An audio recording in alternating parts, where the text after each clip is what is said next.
Chapter 214, Shadow of Time. Ryan regretted it more than he ever thought possible. He had never expected Madame Maxime to take such a keen interest in him.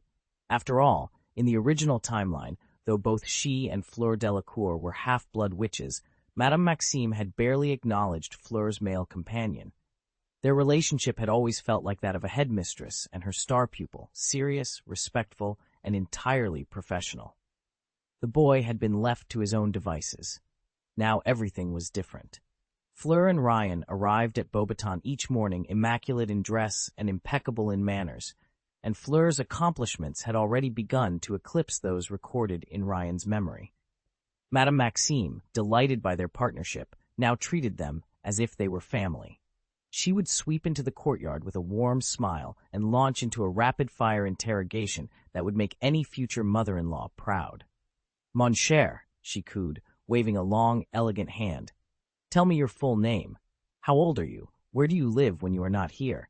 And, most importantly, are you truly serious about my precious Fleur? Do you treat her well?" Ryan's cheeks burned. He struggled to keep pace with her questions, each one more personal than the last. Around him, boys, his classmates, watched with amused expressions, while Harry, his roommate, leaned casually against a stone pillar, offering a half-smile that mixed sympathy with gentle mockery. Fleur sat at a nearby table, chin propped on her hands, her violet eyes gleaming with delight. She savored the spectacle. Ryan's discomfort was, after all, the perfect reward for all the teasing she'd endured in the original timeline. Ryan cleared his throat and mustered an answer to the final question.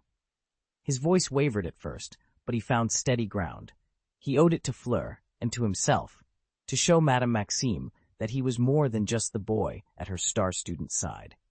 Despite his mortification, he would prove himself worthy of this new, unexpected chapter in their lives, under the ever-watchful, ever-tender shadow of time. Even after all his time-traveling exploits, Ryan never imagined he'd still have to endure the relentless questioning of 7, or was it 8, aunts. Worse yet were the smirks from Harry Potter and the calculating gaze of Professor Dumbledore just a few yards away. Everyone at Hogwarts seemed determined to make him squirm. After all, Dumbledore's reputation for preferring male company was no secret, and Harry's mischievous glances left Ryan certain the boy had ulterior motives. The heart of the matter was Fleur Delacour's triumphant announcement. Ryan would be her partner at the upcoming Yule Ball. The halls had buzzed with the news, much to the fury of Penelope Clearwater and her circle of friends. They'd made it their personal mission to sabotage Ryan's newfound status, so why were they conspicuously absent now, cheerleading Fleur and Ryan's dance? It turned out the price of silence was a series of once-in-a-lifetime trips that Ryan had arranged for each of his jealous classmates. First, there was Hermione Granger. She'd long fantasized about the fabled Library of Atlantis, where scrolls of vanished civilizations rested under crystalline domes. Ryan obliged, whisking her there with a flick of his wand and a shimmer of time magic. Then came Luna Lovegood, whose obsession with fantastical creatures led her to dream of the Snorlax reserves in far northern Sweden. Together, they trekked through snowfields beneath the Aurora Borealis until they found the gentle giants lounging beneath the ice. Finally, Penelope Clearwater herself. His boldest promise yet, a weekend on Moon City, the gleaming lunar metropolis some 240,000 miles from Earth. The starship ride was long, but their return carried stories so extraordinary that every rumor at Hogwarts fell silent at once. Now, as the Yule Ball loomed, Ryan wondered how much longer his little truce would last, especially with Fleur's bright smile waiting to sweep him across the dance floor. He'd bought himself allies, yes, but at Hogwarts, peace is always fleeting. Kate hesitated for a moment, then nodded. "All right, Ryan, let's go." With a whispered incantation and a flicker of light, they were gone, transported back to Hogwarts in 1971. Ryan blinked as the familiar stone corridors and flickering torches of the castle materialized around them. They stood outside the Ravenclaw girls' dormitory, its sky-blue door gleaming in the half-light. "Kate, why here?" he asked, bewildered. "I thought you wanted to see Lily Evans or your parents at school." She said nothing. Instead, she led him up the spiral staircase and into the dorm, stopping before one of the 4 poster beds. Ryan's confusion deepened when Kate pressed her hand against the bedpost. In an instant, her features blurred and then sharpened into someone new. Her hair darkened to midnight black, her skin turned porcelain pale, and her posture straightened with imperious grace. Even her voice changed, cold, disdainful, royalty-given flesh. "Who are you?" she demanded, turning on Ryan with icy indifference. "What are you doing in my rooms?" He startled backward. She lifted a slender eyebrow. Her sapphire blue eyes glittered with contempt. "I am a Black," she announced haughtily. "Bellatrix Andromeda Black, fiancée to Lucius Malfoy. Now explain yourself, or leave." Ryan swallowed hard, heart pounding at the sight of this proud, forbidding witch, so different from the Kate he knew. He took a careful step back, searching for words that might save him from her scorn. Chapter 1. A Father by Accident. Leon pinched the bridge of his nose, glancing helplessly at Kate. "I swear, it wasn't my idea to step into Harry and Ron's father figure role. It just happened." Kate rolled her eyes. "Then explain how we ended up in 1976. You told me Lily Evans was too young, so we should go back to 1971, and now we're here? This is exactly the sort of time jump that'll make me miss all my other commitments. You're as scatterbrained as—" She paused, smirked. "Molly Weasley." "Ahem," Leon said, inclining his head in mock courtesy. "I'm always acting at your request, Kate. As for this detour to 1976, well, you scared me, and then," he sighed, "let's just say the time tuner glitched. We still haven't finished this chapter of our mission." Kate crossed her arms. "You mean because you triggered the next page without permission, and now our coordinates are all over the place?" Leon shrugged. "Look, I was only checking Snape's records for you." "For me?" Kate's eyebrow shot up. "And Harry begged me to resurrect his mother," Leon continued, ignoring her interruption. "I couldn't risk a botched restoration, so I took responsibility." Kate sighed, half exasperated, half impressed. "You'll endure any humiliation to help your friends, won't you?" He grinned. "Are there many bosses and friends who'd go that far?" Silence fell for a moment as they weighed their options. Then Kate straightened. "Fine. Next stop, the 11th century."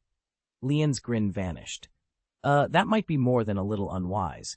Rowena Ravenclaw's influence is legendary, and don't forget, her daughter Helena's restless spirit still wanders the halls of Hogwarts." Kate's lips curled.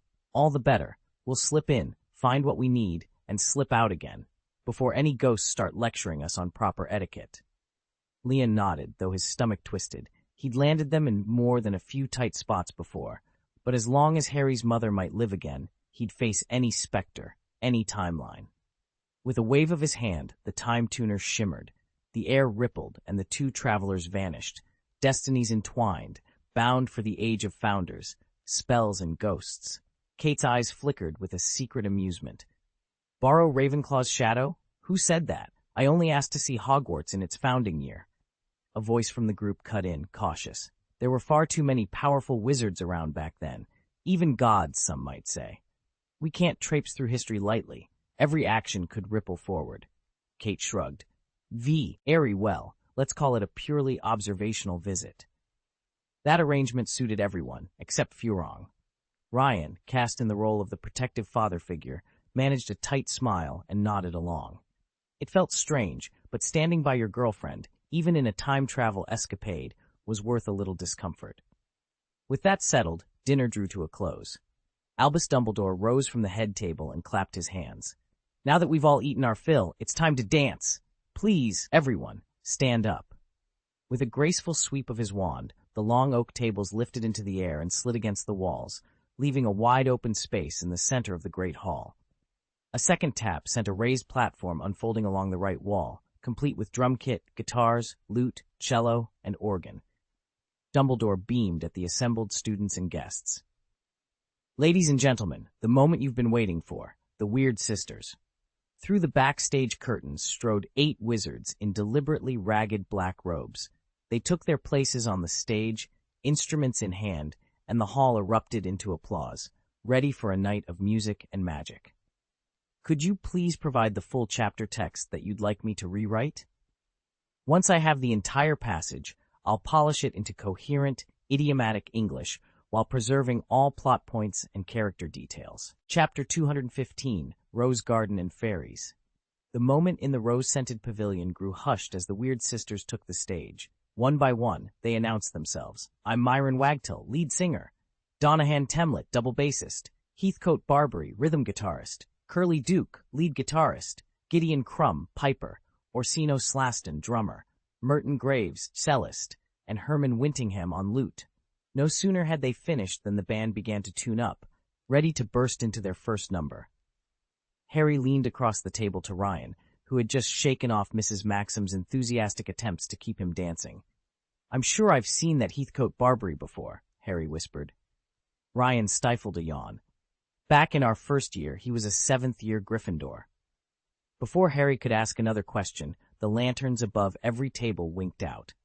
Fleur rose smoothly to her feet, and a moment later Ryan, several other Aurors, and their partners also stood. Ryan leaned in and murmured, I think it's time. You and Ginny are up for the lead dance. At his words, the enchanted ceiling blazed with soft, silvery light, spotlighting Harry and Ginny at its center. For an instant, the entire hall held its breath, then erupted into applause. Professor Dumbledore and Mr. Weasley were the first to cheer, and the rest of the guests quickly followed, clapping in a roaring ovation. The Weird Sisters had just launched into a slow, melancholy melody. Hand in hand, Harry and Ginny stepped onto the dimly lit dance floor, their figures bathed in soft, overhead spotlights. Thanks to weeks of practice, Harry made no missteps under the glare of the lights and the scrutiny of nearly everyone present. He placed his left hand lightly at Ginny's waist, then guided her in a smooth, graceful turn with his right. As they glided, another beam of blue light swept down from the ceiling, illuminating two more dancers, Ryan and Fleur. Instantly, the crowd's attention shifted.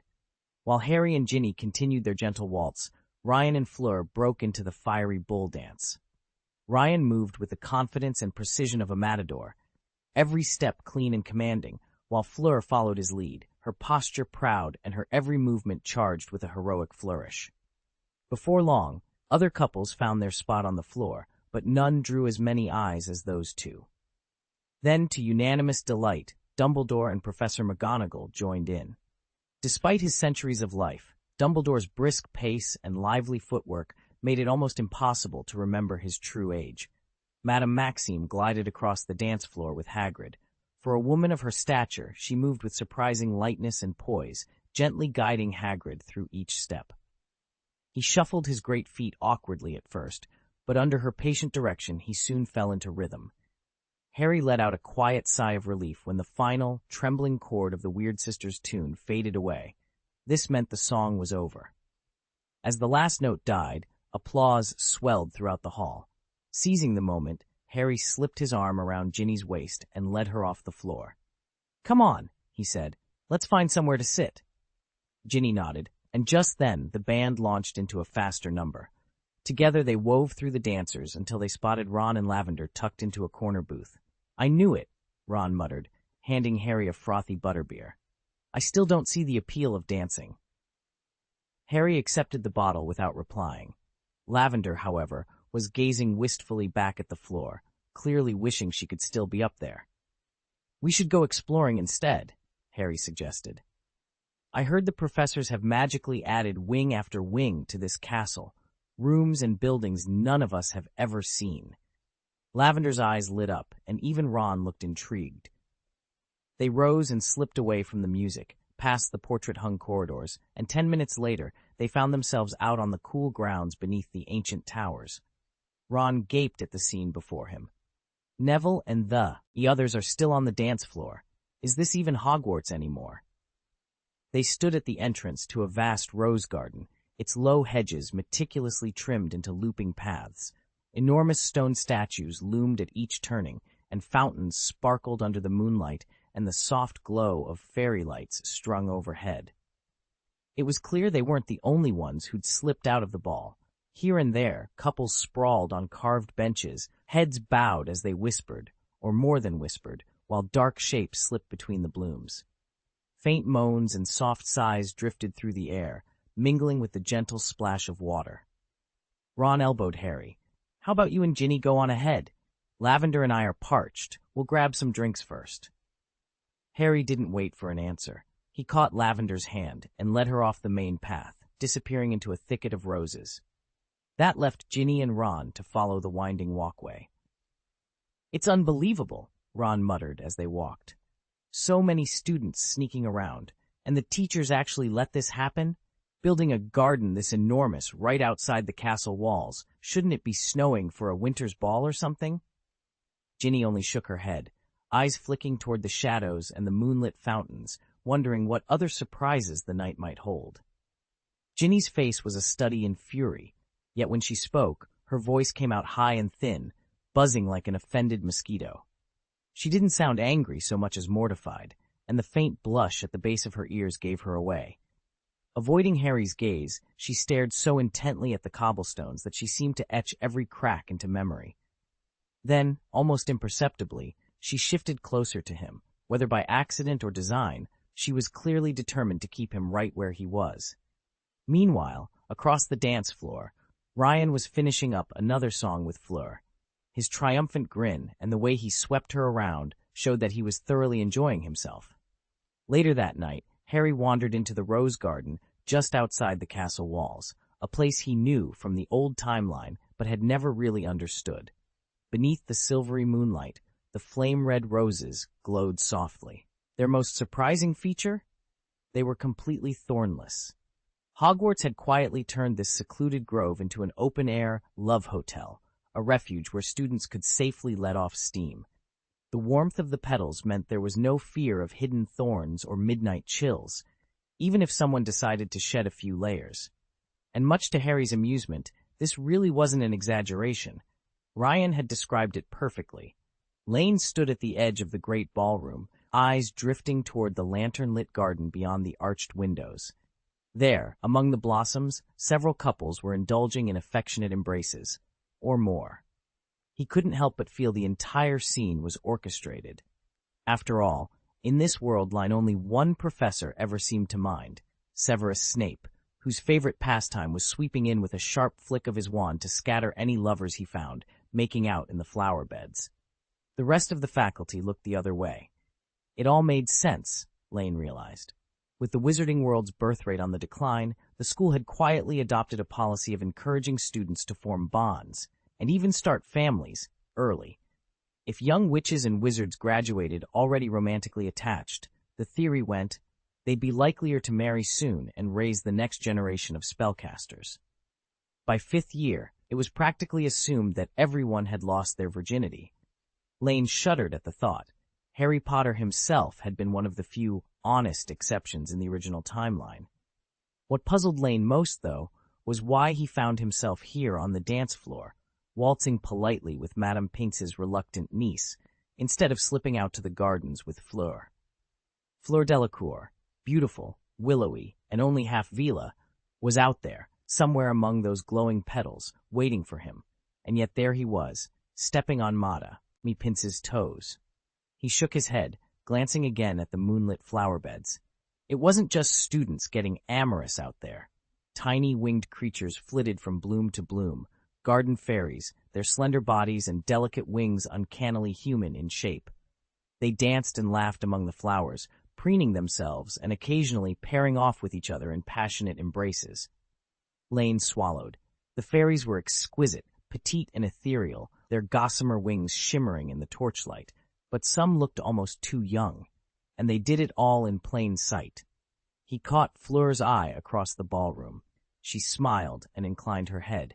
As the orchestra swelled, Lane knew what he had to do. He offered Madame Pince's niece a final, apologetic curtsy, then slipped away from the dance floor, determined at last to join Fleur among the flowers, and to discover whether those legends of wizarding matchmaking were true after all. Yet no one ever noticed them. The fairies seemed as ordinary as the roses brushing the hedges or the birds alighting in the treetops. Chapter 216, Night in the Rose Garden. Ryan sank into deep thought, an insight he should have had long ago. He kept a troop of fairies in Smith Castle purely for decoration, admiring their delicate forms as they flitted around. Yet these creatures were far more than mere ornaments. All female, they reproduced by laying eggs, incorporating flower pollen into their own genetic material. That magical pollen determined the color of their wings, Roses yielded crimson, hydrangeas a soft blue, and so on. Even more surprising was the size of their offspring. Each egg measured nearly 3 inches across, and the newborn stood about 5 inches tall. Such proportions meant they weren't as fragile as legend suggested. In fact, they were perfectly capable of forming bonds and even relationships with humans. Still, no wizard had ever considered using them for anything beyond showpieces. If anyone would have seen their true potential, it would have been Ron. He would never have allowed fairies to languish behind glass, admired but unused. After a minute more of reflection, Ryan finally grasped the truth. Fairies are vain by nature, utterly content to pose as beautiful trinkets so long as all eyes remained on their splendor. It was their vanity that drove them to dress so extravagantly, but it was also their protection. From the moment Avila was born, she carried an unbreakable enchantment. No wizard or creature could ever feel carnal desire for her.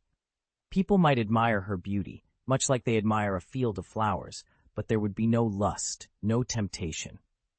This was the same magic the Vila wielded, only a different branch of the same ancient power. In that instant, Ryan realized why he'd never been affected by their glamour. He'd been immune all along, and he'd never even noticed. Later, on the glittering dance floor at Hogwarts, Fleur Delacour raised a carefully arched eyebrow. "You've undone the glamour-dampening charm again, haven't you?"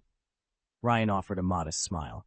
"Not exactly. I've learned a new spell. It amplifies people's perception of my beauty, but it never stirs impure thoughts. Imagine me as a delicate oil painting of flowers, something to admire, never to possess." Fleur studied him with keen interest. "And what do you call this spell?" He paused before answering. "Fairy light." She let out a low chuckle and shook her head. "That's hardly subtle. Fairy light? Are you telling me this is—" He nodded. "Exactly. Have you ever stopped to wonder why those lecherous wizards never keep fairies as pets? It's always the aesthetes, those who worship art and beauty, who adopt them, using them like living, glowing decorations." "Ryan, come on." Fleur made a face of disgust, but he just grinned and gave her a playful pinch. "Relax, we're discussing academic matters. Don't take it personally." He leaned in conspiratorially. "That dour professor at your school, the one I spotted near the edge of the Forbidden Forest, he's exactly the type to raise fairies. With his greasy hair and perpetual scowl, he fancies himself a patron of the arts?" Fleur bristled. "He has a name, Severus Snape, and he works for us now. You'd do well to show some courtesy." She straightened her shoulders and added quietly, "Besides, you should know that fairy wings are a prized potion ingredient. Their wings grow back, just like our nails or hair. Removing them doesn't hurt a bit. It's more like clipping your nails. The only distress comes from the fairies' wounded pride. They're notoriously vain. So what you saw was Professor Snape quietly replenishing his stock of fresh wings." At the stroke of midnight, the last chords from the Weird Sisters drifted away, and the grand ballroom erupted in warm applause. Guests bowed politely, gathering their wraps and farewells as they prepared to depart for the lounges. Fleur Duchesne offered a curtsy toward the foyer doors, assuming this was goodbye, just as everyone else did. But Ryan took her hand and steered her past the castle entrance, down a lantern-lit path that wound deeper into the rose garden. No Carrie. Age waited here, and he had no intention of sending her home. Under the rose arches, the air was cool and fragrant, the perfect study hall for 2 scholars with urgent questions. "Tell me," Ryan began, lifting a finger to a droplet of dew on a fire rose petal, "if a fairy's genetic material were replaced with pollen from this magical plant, would the offspring display new traits?" Fleur stepped closer, her silver-blue gown whispering against the grass. "Well," she said thoughtfully, brushing a hand across a leaf, "we know that fairy eggs adhere to the underside of leaves. After 6 to 10 days, the larvae emerge and spin silk into a cocoon. Another month inside, and they hatch as adults. If we intervene at the pollen stage, we could observe any changes in real time," Ryan finished, his eyes bright with excitement. "It's just that." He hesitated, glancing at the dark sky. "Everything depends on timing. If we miss the leaves too often, the larvae might drown. Too little, and the pollen won't penetrate." Fleur nodded. "Then we must find the ideal balance of moisture and schedule every step precisely. Let's set up our observation chamber next to the old fountain." She pointed to a marble basin half hidden by vines. Ryan smiled, relieved. Agreed. Midnight tonight, we begin. He extended his hand, and she placed hers in it. In that quiet corner of the garden, their scholarly partnership, like the fire roses themselves, blossomed under the moonlight. It was stifling inside the castle. Every corridor felt like an oven. Ryan's robe was soaked through with sweat, and Fleur's was only marginally drier. To avoid ruining their woolen cloaks, they slipped them off and draped them over a stone bench, then settled beneath the arching limbs of the rose garden. Thirst parched their throats, so they passed a single water skin back and forth, sharing the precious coolness in the moonlight. They were not the only ones drawn outdoors by the heat. Madame Maxime, Beauxbaton's formidable headmistress, had quietly defied orders to return to her carriage. Instead, she and Hagrid had sought refuge among the tall rose bushes, exchanging hushed confidences beneath the fragrant blossoms. The night was still, alive only with the distant hoot of an owl and the soft rustle of petals. At the garden's edge, Ron Weasley and Lavender Brown lingered too, their voices barely rising above the warm breeze. But as the hour crept past 1 o'clock, Ron's stamina gave out, and Lavender, ever mindful of decorum, thanks to Madame Trelawney's and Parvati's tutelage, refused to push the evening any further. Hand in hand, they slipped back toward the castle, their midnight tryst gently unfinished. Harry Potter and Ginny Weasley, however, remained behind. They wove deeper into the thicket, seeking a secluded alcove where only the roses bore witness to their quiet exchange. The blooms seemed to pulse with soft magic, cradling the two friends in a private, glowing hush. By the time dawn whispered its approach, the garden lay in perfect stillness. A tiny fairy, its wings the color of fresh berries, flitted among dew-laden petals. It yawned, rubbed at heavy dark circles, and sipped the cold morning droplets as if savoring a long-overdue drink. Suddenly, the earth trembled. A colossal shape burst through the underbrush, its roar swelling from a distant growl into a thunderous bellow. With a frantic chirp, the fairy shot skyward, scattering petals in its wake. As the first rays of sunlight spilled over the horizon, the true answer to the night's unrest emerged from the shadows. A swirl of brightly colored pixies erupted into the air, wings fluttering in alarm. Someone called out, "Harry! Harry!" At the summons, several familiar figures tumbled from the great blossoms, robes pulled over their heads, faces smeared with dirt, hair hopelessly tousled. They emerged in twos and threes, dodging the frantic pixies. 3 of them hadn't gone a yard before a sharp voice cut through the commotion. "Fred! George!" Angelina Johnson barreled between the twins, eyes blazing. "Have either of you seen Harry or Ginny? I got up before dawn. Harry wasn't in the dormitory, and they never showed up in the common room." With that, she swept her hair into a high ponytail, planted a quick kiss on George's cheek, another on Fred's, and strode off, leaving the twins gaping. "Merlin's beard," Fred muttered. "Ginny, what's she to do with this?" George ran a hand through his messy hair. "Or Harry, for that matter. Didn't I just see you with Lavender last night?" "I dropped her off back in Hufflepuff at sunrise," Fred said warily. "It's been one impossible Christmas." George glanced at the empty sky. "If this garden vanishes by afternoon, we're stuck here at least until early January," Fred finished. "End of the Christmas break, start of next term." Their bickering died away when Ron Weasley, still brushing petals from his sleeves, clapped his hands sharply, pop, snap, snap, halting every pixie in midair. "Don't you see?"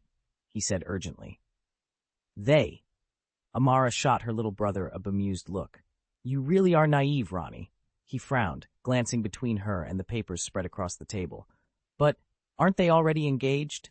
She waved a hand dismissively. "Precisely. And with our handy cleanup spell, any trace of trouble simply vanishes." Ronnie slumped back in his chair. "So I don't have to worry about becoming an uncle out of the blue?" Amara grinned. "Not a chance." Chapter 217, Ron's Big Mistake. On the second day of the Christmas break, nearly the entire castle slept in. Everyone, that is, except the pair ensconced in the rose garden, where Ron's enchanted alarm clocks had gone off at dawn. In an odd stroke of timing, the first call for breakfast in the great hall sounded just then, and a baker's dozen of early risers filed in to find steaming plates of eggs, bacon, and freshly baked bread waiting for them. The students who'd hurried down were far from annoyed by the early wake-up. Instead, they leaned forward eagerly over their toast, whispering rumors about the two people who'd monopolized the Yule Ball stage last night: Harry Potter and Ginny Weasley. After their brilliant performance, one that left the entire school buzzing, they'd become Hogwarts' hottest topic. Everyone wanted to know if they'd seen a glimpse of the golden couple this morning. Some underclassmen even whispered that they'd tried to steal the spotlight themselves on the stage, though now they were too giddy to argue it aloud. Meanwhile, hidden in the shadows of the rose bushes, Harry awoke to the sensation of small, insistent hands sliding across his back. "Easy, Ginny. Stop it," he mumbled, half lost in sleep. Then he blinked awake and realized she was carefully tugging his shirt over his head. His heart lurched. Was someone approaching? He'd been prudent enough to cast protective wards around their hiding spot, but that didn't stop him from jolting upright. With a swift flick, he sent 2 Scourgify charms, one over himself, one over Ginny, sweeping away the telltale petals and stray snowflakes clinging to their clothes. He yanked on his trousers, smoothed down his robes, and pushed his glasses back into place, just as footsteps echoed nearby. Suddenly wide awake, Harry and Ginny exchanged a quick, panicked glance. Ron's big mistake, they thought in unison, and then they braced themselves for whoever was about to find them. Ginny stared, wide-eyed. "Harry, you're so fast," she whispered, utterly astonished. Until this moment, she'd never fathomed the true extent of his body alteration magic. Last night's experiment had been startling, but what he'd just done was on another level entirely. 1 second, Harry stood beside her. The next, he was gone. His form fractured into dozens of overlapping afterimages, phantom arms and heads flickering in the air like a strange, living kaleidoscope.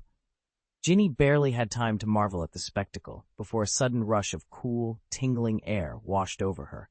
In that instant, she felt as if invisible hands had brushed over her from head to toe, smoothing her hair, straightening her robes, erasing every hint of creases. It was as though a silent, meticulous cleaner had polished them both in the blink of an eye. Then Harry's calm voice sounded at her ear. "That's enough, Ginny." He lowered his wand, and all around them the subtle wards he'd cast shimmered out of existence. With them went every trace of their overnight stay. Trampled grass rose upright, footprints blurred into the soil, and even the sweet scent of heather that had lingered vanished into thin air. A perfect stillness settled over the clearing, as if they'd never been there at all. In the distance, a soft crunch of footsteps approached. Harry glanced toward the sound, and then back at Ginny, his eyes steady. "Someone's coming," he said quietly. Ginny's heart skipped, but Harry gave her a reassuring smile. If anyone arrived now, they'd spot 2 people emerging at dawn, hand in hand, enjoying an early morning stroll. Nothing more, nothing less. Harry paused in the dim corridor, listening for any footsteps. Don't worry. Even if Professor Dumbledore shows up, he won't suspect a thing. Ron, knowing him, is probably either still snoring in the dormitory or off sneaking around the rose garden with Lavender. Ginny shot him an irritated look. "That bloody Weasley. He yells like a banshee just to let the whole school know we spent the night there." She clenched her wand, half tempted to unleash a few well-placed jinxes on her exasperating brother. Harry shook his head with a rueful grin. Of course it was Ron's style to blurt out secrets in the most dramatic fashion possible. "All right," he said, falling into step beside her. "Let's circle the castle and find an empty classroom. We'll say we got drunk and passed out there. No one will suspect us." Ginny snorted. "What difference does that make? I'm your fiancé. Sneaking around with you is perfectly normal. Ron's the weird one here. He spends all day thinking about, dirty things, yet expects me, his own sister, to be some innocent saint who knows nothing about human nature? It's ridiculous." Harry felt a flush of anger at his brother's hypocrisy, but he knew Ginny was right. Together, they melted into the shadows, determined to stay one step ahead of rumor and Ron's booming voice. Ron snatched Ginny's hand and stormed out of the rose arbor, striding down the winding garden path toward the castle. Across the lawn, another bed of crimson roses lay virtually untouched by the other guests. There, Ryan and Fleur lay side by side, sprawled among the petals as illusory images drifted overhead, scenes of Ron anxiously hunting for Harry and Ginny in the rose garden. Fully dressed, they leaned back on their elbows and watched the projections float across the night sky. "Has that red-headed brat been guzzling cheap Buffy Awakening potion again?" Fleur asked, arching an eyebrow. Even after waving off Fred and George, Ron still refused to leave the Potters alone. "At least Gabrielle isn't behaving like him," Ryan replied with a smirk. Fleur rolled her eyes. "Speaking of Gabrielle, where is she? I didn't see her at the ball." "Have you forgotten? Gaby's only 7, too young for a Yule Ball invitation. She's probably curled up in the carriage, fast asleep," Fleur huffed. "And yet this Weasley refuses to take a hint. Both Bill and Charlie warned him he'd only cause trouble if he meddled with Harry's sister. And remember, both brothers are engaged. Why is this freckled imp still acting like a sulky toddler?" Ryan sighed. "If only Bill were here, he'd have that troublemaker in line in a heartbeat." Harry woke slowly to the soft glow of dawn drifting in through the astronomy tower's enchanted window. He realized with a start that he and Ginny must have fallen asleep while talking. She'd curled up beside him on the stone balustrade, and they'd lost all track of time. Ginny blinked awake and brushed a stray lock of hair from her face. She stretched and gave Harry a sleepy smile. "We really should have headed back before sunrise," she whispered, glancing down at the looming grounds below. Harry sat up and pulled her close.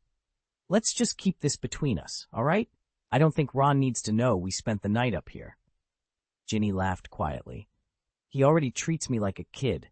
Imagine how furious he'll be to learn I grew up without his permission." She glanced at Harry, brow quirked.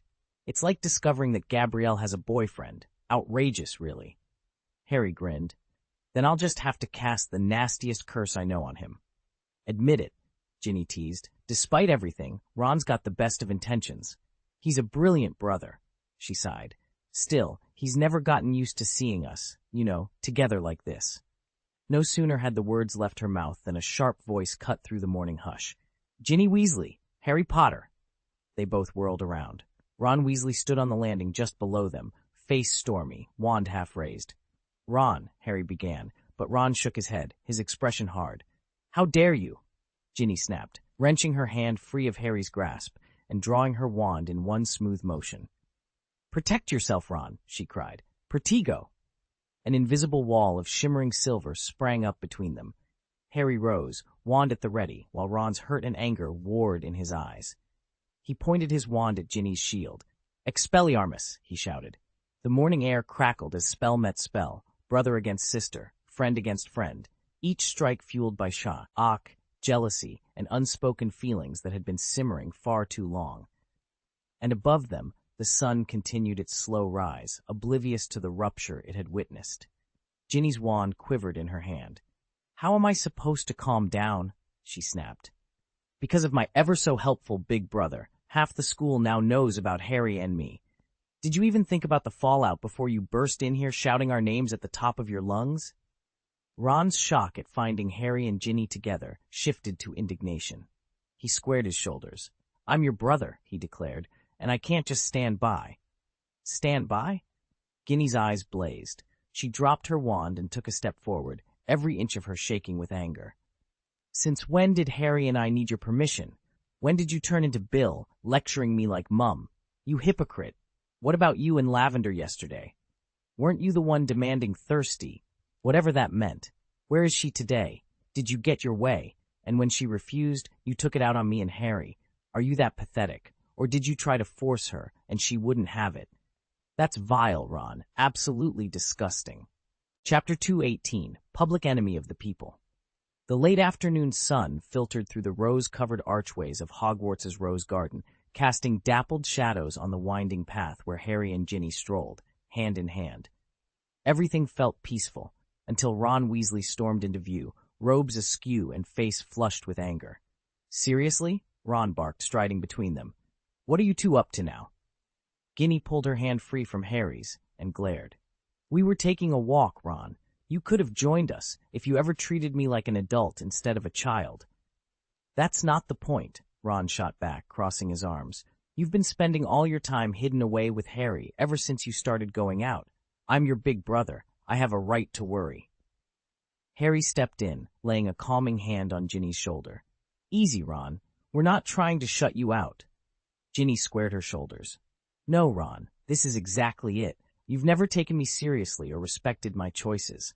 Since Harry and I got together, you've been insinuating that there's something improper going on between us, twisting everything I say into proof that Harry is… What? Undermining my independence? Ron's face went red. I'm just worried, Ginny, worried that you're letting yourself be led around by him. Besides, you won't even call me brother anymore. Ginny's voice trembled with hurt.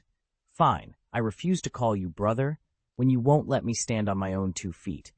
You dismissed my concerns for years, accused me of hiding things. You even suggested Harry forced himself on me. Like that was remotely possible. And don't think I've forgotten how you spread those ugly rumors about Lavender Brown, claiming she couldn't say no to you, that there was something wrong with your manhood. You've been projecting your insecurities onto every relationship you don't control. A silence fell. Ron's shoulders slumped, and he ran a hand through his hair.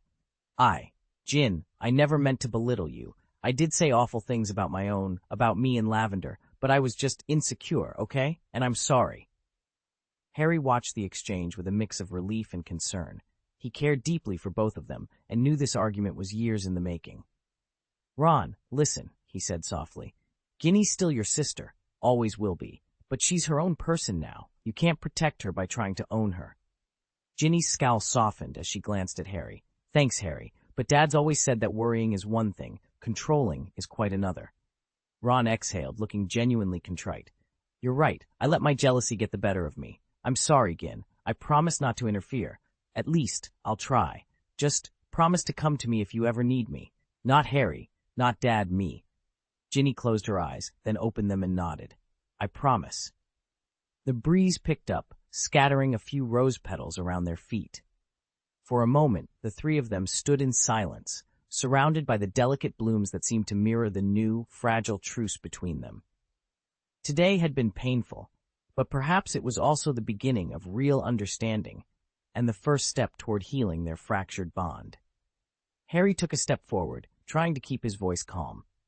Ginny, you're making a bigger deal of this than it really is. Ron's not trying to hurt you. Ginny cut him off with a mocking laugh. Oh, please, go ahead and side with Ron. After all, you two are practically Siamese twins. You share a bed, you shower together, you even go to the loo at the same time. Sometimes I wonder which one of you is supposed to be the girlfriend. The kitchen fell silent. Harry's stomach lurched. He'd never defended Ron in this matter. He'd told Ginny from the start that Ron was in the wrong. All summer, he'd made it clear he'd follow Ginny's lead. But before he could protest, Draco Malfoy stepped into the room, smirking. In a way, Harry, your friendship with Ron has always been a bit unsettling, Draco said, folding his arms. Remember how every whisper about your bromance splashed across the Daily Prophet's front page? That was before my father bought the paper. Ron sprang to his feet, cheeks flaming. Don't forget you're one of them, Draco. Draco arched an eyebrow. Am I? By your logic, I'm one of them, too? Neville Longbottom cleared his throat, glancing between Harry and Ginny. Honestly, Ron, you really messed up this time. Ginny's right, and Harry probably shouldn't have defended you. Harry sank into his chair, feeling caught in the eye of a storm he never wanted to be part of. He'd tried to be fair, and now, more than ever, felt unfairly judged by everyone around him. He should have rushed to Ginny's side the moment she broke down. Instead, he'd been preoccupied with defending his own innocence. Yet he knew all too well that the real blow from the rumors about Ron's loud, embarrassing outburst would land hardest on Ginny. Ron, however, wasn't convinced of Harry's good intentions. Are you really doing this to help Ginny? He sneered. Or just to show off in front of Hannah? Harry almost believed him when he caught Neville staring at Hannah with raw admiration, Neville's lips twitching into a satisfied grin. By afternoon, Lavender, who'd only learned the full story from Parvati, made her support for Ginny abundantly clear.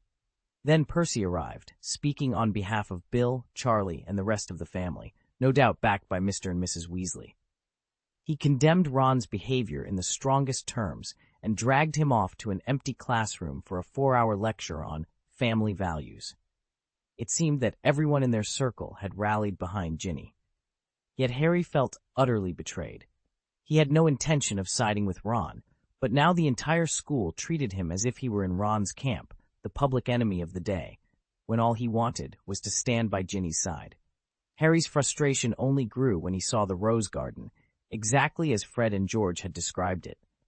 The professors had ordered every last bush left untouched until after the holidays, especially now that they knew what had happened. Even worse, the friend who'd promised to meet him there had vanished. He couldn't ask Ron. Things between them were still too tense. No dramatic plunge into the Thames could wash that awkwardness away. Sunday dawned, and strangely, everyone seemed to have forgotten it was Hogsmeade weekend. Determined, Harry slipped away alone and entered the rose garden, expecting little. Instead, he found Hogsmeade transformed into a living Christmas card.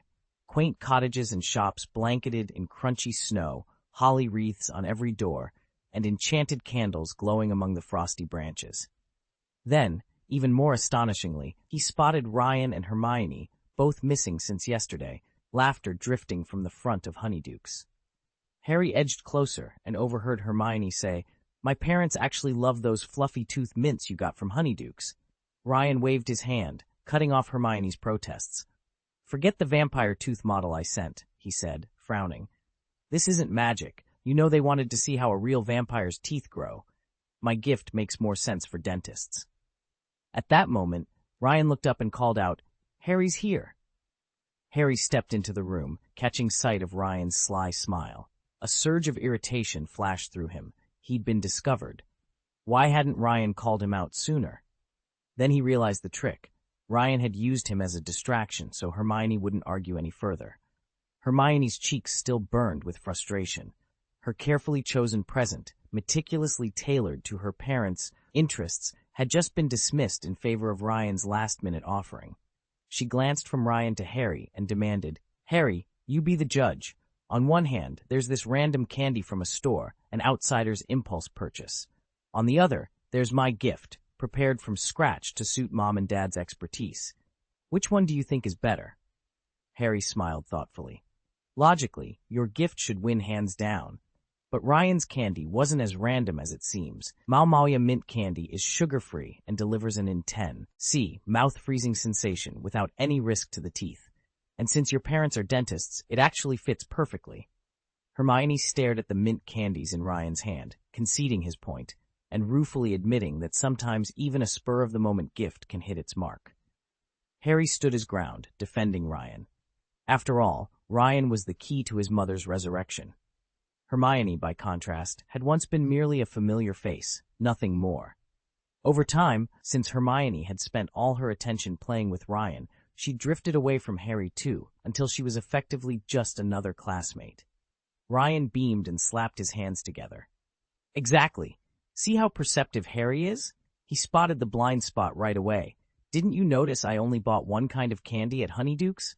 With dozens of sweets to choose from, I picked a single variety. Pretty obvious, right?" Hermione's eyes flashed dangerously. Harry could almost hear her gearing up to whisper criticisms into Ryan's ear, to undermine him behind his back. He rushed to fill the silence. "Actually, there's a reason for that. I was thinking of the little vampire fang model Hermione gave me." Hermione's glare softened into surprise. Harry pressed on. "I may have no parents," he said quietly, "but I've learned something important. Sometimes the people closest to you, your family, are the ones who treat you the harshest. They can be rude, even cruel.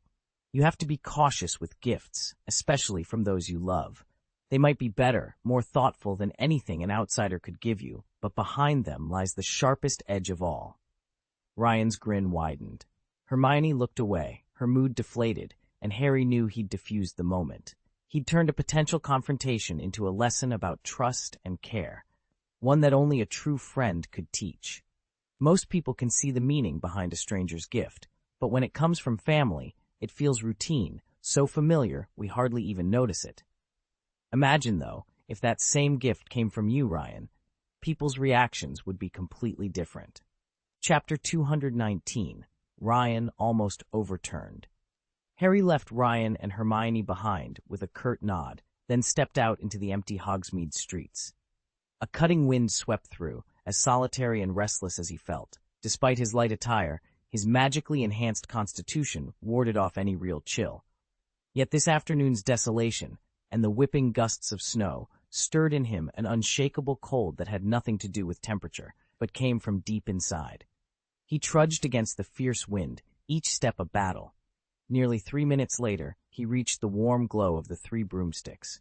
Inside, the tavern buzzed with chatter, cozy, noisy, and thick with the scent of roasting meats and spiced mead.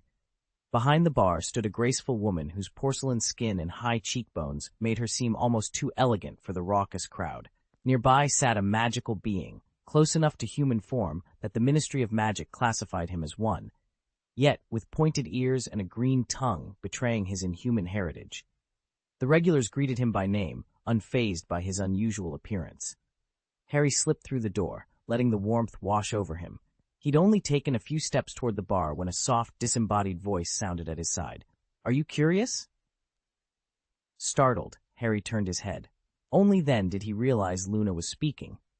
She was leaning against Ryan's shoulder, head tilted curiously as she studied him. They sat at a small table in the back of the room, the Christmas tree's lights twinkling beside the hearth's warm glow. For a moment, he'd thought Luna meant the enchanted pendant he'd worn since first grade. Then it clicked. Ryan himself was the source of the strange magic, not the necklace. He drew a steadying breath and gave Luna a slow nod. "So, that's a troll." Luna's expression grew serious. "You have to trust the Ministry on this. Even under Fudge, Muggles were simply another branch of humanity. They weren't some separate species. The Ministry has always been ruthless about enforcement. Any magical creature that attacks a human is effectively signing its own death warrant. You don't even have to lay a finger on someone. Just utter the wrong words in public, and you could end up in Azkaban with a hefty fine." He frowned. "So because this troll can walk around openly, you're saying he's never harmed a human?" "She seems well-behaved compared to most," Luna replied, her voice soft but firm. "If he'd shown real aggression, Executioner McNeil would have been on him in a heartbeat. Decapitation by decree, no questions asked. Of course, McNeil's been dead for years, but the precedent still stands. That's how strict the Ministry can be." Luna jabbed Ryan in the ribs as he spoke. "Are you talking about Walton McNeil? My dad said in the Quibbler that he was cursed by a vampire because he'd beheaded so many of them." "Huh?" Harry tried to speak, but it was as if an invisible force glued his lips together. Ryan held up a finger to shush him, and the pressure on Harry's throat vanished. Ryan turned back to Luna and continued in a low voice. "Yes, a vampire, though not an ordinary one. He's more like a specter. He regains his strength by possessing rats and snakes." "I don't believe you," Luna replied, but a faint smile warmed her face. 10 minutes later, Harry found himself alone at the little table, cradling a tall glass of hot, frothy butterbeer and utterly bewildered. The official story was that McNeil had been slain by Voldemort. That was the truth. So why had Ryan spun a tale about vampires? And why hadn't Luna been angry when she obviously knew he was lying? He sighed. Girls, he thought, cared more about attitude than facts. Out of nowhere, Ryan's voice echoed around him, and then the wizard himself appeared on the far side of the table. "But wouldn't the bare truth just spoil the fun?" Ryan asked, leaning forward. "If you want a story to live on, a little white lie does more good than brutal honesty." Ryan leaned forward, studying Harry intently. "But Ginny and Luna aren't like other girls. Every relay tie on ship is unique. From the day you first met Ginny to when you officially started dating, you've been close, not just physically, but emotionally. You know exactly what she's like, playful, mischievous, always ready to joke around. If you want this to last, you have to indulge that side of her. Pamper her, tease her gently, treat her like you would a younger sister. At the same time, you mustn't shy away from the tougher moments. Bring up old issues when you need to, delicately, of course. Remind her of things that matter, so she can see your point of view. Empathetic girls tend to open up more, to speak honestly, just like she's done with you. But remember, even the sweetest girl can lose her temper. When she does, she needs your unwavering support. Never badmouth anyone else. Even if she's in the wrong, stand by her and let her know she isn't to blame. And in this case, Ginny really wasn't at fault." Harry's heart pounded as he absorbed Ryan's words. "You mean Ron is really into me?" "Absolutely," Ryan replied with a confident nod. A sudden chill ran through Harry's hands and feet, despite the crackling fire beside them. Could it really be this simple? Why did making friends and keeping them feel so much harder than this? If I'd known sooner that boys could stare at other boys, I might have paid more attention. Britain is such a rotten place, so full of hidden malice toward ordinary kids that it sometimes takes an ordinary boy like me to call it out. Wait, Harry Potter blurted, backing away from Ryan more quickly than he'd expected. Ever since arriving at Hogwarts, Ryan had dominated every extra lesson, whether alongside Hermione, Luna, or the others. And now, after 3 years of midnight dreams and secret tutoring, he'd shown Harry wonders no one else had seen. The sunlit spires of Atlantis, the crystal towers of the Moon City. Aside from Harry, the only person who'd set foot in Atlantis was Hermione, Ryan's current girlfriend. More astonishing still, Ryan had even whispered the forbidden steps to resurrect Harry's mother. Danger. Danger. Harry's heart hammered in his chest. He swallowed hard.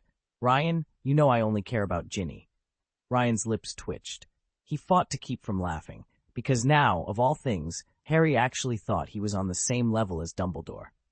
Ryan leaned in, his voice low and deliberately vague. So, do you really only have eyes for Ginny? Harry froze. Beads of sweat trickled down his forehead as if chilled raindrops had found purchase in the spring air. If he refused Ryan's challenge, would it jeopardize his mother's resurrection? Two sides of him waged war in his mind. One, his love for Ginny and his pride in remaining faithful. The other, his gratitude toward Ryan and the hope of bringing his mother back. In the end, the latter prevailed.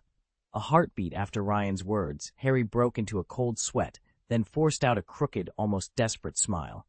If that's what you want, fine. I can do it. At once, Harry's magic crackled beneath his skin, furious and alive. He remembered Ryan at the Christmas ball, how he'd hidden his stunning beauty, and how in that moment, Harry's own heart had thundered in his chest. The ragged smile softened, sincerity blossoming in his eyes. Stop! Ryan barked, his thick accent slicing through the charged silence. He hadn't expected Harry to actually go that far. Ryan's magical aura, woven tight with his enchantments, jolted Harry back to full alertness, forcing him to straighten from his half-bent posture. I don't like you, Ryan said flatly. What I don't understand is why you're so fixated on Ginny. Zhang, has Ms. Grey been deceiving you? He glanced at Harry. If he'd felt braver, he might have thrown in a question about Bella as well.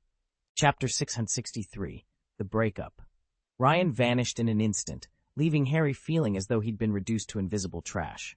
He'd never seen Ryan so unnerved. All his life, Ryan had been the one with the calm wisdom, the steady voice of reason, unshakable even if the sky fell or Merlin himself returned to life. Yet tonight, Harry discovered something new and unsettling. Ryan was unsettled by boys who liked him. Or maybe it was just Harry's own feelings that made Ryan recoil. Harry remembered the sorting ceremony when another boy had boldly declared his love for Ryan. Back then, Ryan's reaction hadn't been like this. Now, face to face, or rather, bar to face, Harry found himself alone, nursing a drink at the Three Broomsticks. Surrounding chatter faded into a dull hum as he tried to drown both his disappointment and the widening gap between himself and Ryan. To distract himself, Harry glanced up at the crystal screen perched above the counter, just over Ms. Rosmerta's head. A familiar logo spun into view, an adventure series called Follow Belle on Adventures. The current episode followed a wand-wielding wizard braving a fire dragon's lair. From the excited whispers around him, Harry learned the explorer's name, Bear Grylls, and that he worked for Skywalker's alchemy workshop. Harry watched Grylls deftly dodge molten streams, his heart briefly stirred by the thrill of danger. It was a welcome escape from the painful ache of Ryan's silence. As the show cut to a commercial, Harry took a slow sip of his butterbeer. Tomorrow, he told himself, he'd find out what really frightened Ryan. But for tonight, he would lose himself in the glow of the screen and in Grylls' daring exploits until closing time. Bell earned his spot on the show by winning his company's creative design competition. But according to an insider wizard, the on-air persona he flaunts, a lone hero boldly infiltrating a fire dragon's lair, is largely a facade. In reality, Bell isn't a one-man army. Every episode is a two-man venture, with his partner Kevin quietly handling all the live broadcast logistics and technical fixes. Before the cameras rolled, Bell was just an ordinary wizard. None of those expert survival skills came naturally. They were all part of a special program arranged by Skywalker. Over 3 grueling months, Bell cycled through the Auror office and the magical law enforcement reconnaissance unit, mastering everything he'd need on camera. His training included wand swipes, a signature flick-of-the-wrist attack, wild herb identification for emergency potions, monosyllabic spells to conjure water and fire, concealment charms to vanish from sight, hand gesture techniques that enhance agility and awareness, basic survival magic, building shelters and purifying spoiled food. The insider insists that anyone who completed this regimen could front the show. Yet for Harry, a devoted fan, Bell's presence remains essential. After all, surviving that training and then bringing it to life on screen is no small feat. Only 3 months of training, no wonder Skywalker picked Bell. He must have seen something in her, something rumors never hinted at. Even her name suited her. Dependable, if unassuming. After 7, Harry trudged back toward Hogwarts, leaving Hogsmeade's twinkling lights behind. He couldn't shake off the show they'd watched earlier, Bell's cheesy catchphrase, crunchy chicken flavor, still echoing in his head. He made up his mind. As soon as he reached the castle, he'd contact the Skywalker Alchemy Workshop and arrange for a television in his secret base outside Hogsmeade. But first things first, he had to apologize to Ginny. Inside the auditorium, Ginny sat flanked by Lavender, Hannah, Parvati, and Padma. Without hesitation, Harry strode up and gently took her hand, guiding her to her feet. "Ginny," he began, voice hushed yet urgent, "I'm so sorry. This is all my fault. I'll do whatever it takes to make things right." He paused, searching her eyes. "Even if Ron really does, like me, you'll just have another rival foreman. Are your affections, one who's also your brother." Ginny's face heated to a rosy glow. She pressed her cheek against his chest and nodded, wordlessly forgiving him. At the auditorium entrance, someone's fiery red hair flashed by. Ron, clearly upset, followed by a chorus of boos from their classmates. Only Lavender looked puzzled. Harry, though, didn't mind. Not when he'd finally set things straight with Ginny. Sometimes if you worry too much about everyone else's feelings, you end up losing sight of your own. Try to be a little more carefree. That night, Harry reluctantly gave up the idea of lingering in the rose garden with Ginny. After bidding her good night, he trudged back to the Gryffindor dormitory. To his relief, Ron was there, fully dressed, sprawled on his bed and staring at the ceiling. Having just taken care of Ginny, Harry thought with a wry grin, maybe it was his turn to look after Ron. He shut the door a little harder than usual. Ron glanced up and offered Harry a strained smile. "Oh, hi, Harry." Harry dropped onto the empty bed opposite him and nodded. "You okay?" Ron's smile flickered for an instant, then he forced it back into place. "Ginny and we're back together," he said, as though delivering some unexpected news. He swallowed hard, then managed, "Congrats." "Congrats," Harry echoed, frowning. "What are you congratulating me for?" Ron looked away, shoulders tense. "Well, you know how popular you are. You get all the praise at home. You're the hero everyone admires. Even Bill and Neville hang off your every word. Draco treats you like a close ally now, and, well, Ginny's on your side too." Harry sat up. "Ron, shut up." Ron's eyes filled with bitterness. "Don't pretend you don't hear it. Everyone loves Harry Potter, even my own girlfriend." He paused, voice catching. "And me? Sometimes I think I'm just tagging along." Harry felt a pang of guilt and anger at once. He leaned forward. "You're my best friend, Ron. I never meant to make you feel second best." Ron's jaw clenched. "Then stop acting like you don't need me." Harry reached out, placing a hand on his friend's knee. "I do need you. Always have. I'm sorry if I've been wrapped up in anything else. You matter to me, more than anyone." Ron stared at Harry's hand, then slowly let his shoulders relax. The tension in his face softened just a fraction. In the quiet that followed, both of them realized that no matter what else happened, their friendship was worth fighting for. Harry leaned back against the wall. "They finally let you and Ginny spend time together. Shouldn't we be congratulating you? Pretty soon, you'll be off to the Rose Garden again." Ron snapped. "That's ridiculous. This isn't some casual stroll. It's about Ginny and me having the freedom to choose. We're engaged, and neither of our families approves. Well, except Ginny's, but everyone else is dead set against us. And now you're out there, shouting our names across the Rose Garden outside the castle?" Harry raised a single brow. You always have a point. Ron shot to his feet. If you're so sure you're in the right, why didn't you go see Ginny tonight? Isn't that exactly what you wanted? Your freedom? He stepped closer, voice rising. You're the one who's engaged. You should be able to show up whenever you like. Instead, you're the one clutching at grievances. Meanwhile, I'm too intimidated even to try. Harry shook his head. Are you really a Ravenclaw? Didn't you notice who else is or isn't daring to wander the rose garden tonight? Ron's eyes widened. He stumbled back. Ha! There it is. You finally admitted it. You've been looking down on me all along. Ron burst into Harry's dormitory, slamming the door behind him. His cheeks were flushed and his voice trembled with anger. All you do is copy my homework, he accused, jabbing a finger at Harry. You piggyback on the great Harry Potter, and you expect to waltz into Ravenclaw? Ravenclaw, Harry, the house of true scholars. Harry opened his mouth to protest. I don't copy your work. You do, Ron shot back, veins standing out at his temples. Every achievement I've ever had, my smoke bottle invention, you name it, it's only because you were there to push me. And on our whole trip to Moon City, do you know who Ryan insisted on bringing along? You. Me? I was just your tag-along. Without you, I'm nothing. Harry's jaw tightened. Well, congratulations, he said coolly. That's certainly the impression you're making right now. For a moment, Ron's fury flickered out. His face drained of color, and he took a deep breath as if recalling a better script. Then, with an eerie calm, he smiled. Really? He drawled. Look, you should get some rest. You've got an early start tomorrow. You're so popular after all. Perhaps you and Ginny can take a stroll through the rose garden at dawn. He yanked the heavy curtains around the four-poster bed, closed in a single swift motion.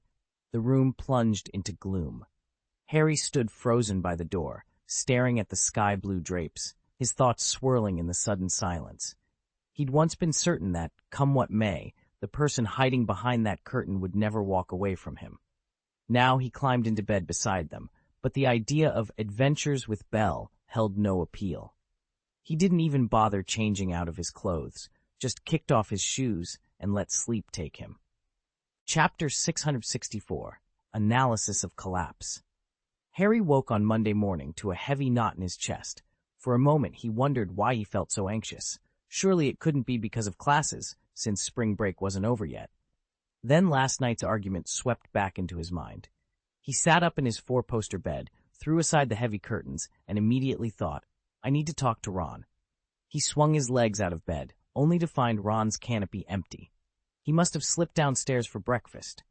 Heart-pounding, Harry pulled on his robes and hurried down the spiral staircase. He reached the common room to find Ginny waving him over. Neville stood at one side, Draco on the other. Ginny's smile faltered the instant she caught sight of his pale face. Harry, are you all right? Where's Ron? Neville exchanged a worried look with Ginny. Probably him, he said softly. You and Ron went to bed so early last night, and you didn't speak. Draco's usual smirk was gone. He glanced at Harry, concern flickering in his gray eyes. Don't you want to talk about it? You look like you've seen a boggart. Harry sank onto a cushioned armchair beside the hearth. He knew in that moment that whatever had happened between Ron and Ginny was far more serious than just another quarrel. It threatened to fracture the bond they all shared. Harry nodded, unwilling to risk making things worse by mentioning yesterday's events. Draco reached out and laid a hand on his shoulder. Problems don't go away if you don't talk them out, he said quietly. All you're worried about is the pain of facing them. And trust me, Ginny won't be anywhere near as emotional as Ron would have been. At first, Harry agreed. Draco certainly seemed more sensible than Ron, who never listened to reason. But then Ron's concern flooded back to him, and Harry realized how much Ron genuinely cared. And Draco, well, he'd been nothing but considerate. Maybe. Harry took a step back, gently shrugging Draco's hand off his shoulder, and leaned against Ginny for support, hoping Draco wouldn't notice. Like I said, he hurried on, it all started last night. 10 minutes later, Harry had told the whole story, omitting Ryan and Yu Cheng, and was astonished by the reactions. Ginny wasn't nearly as angry as he'd feared.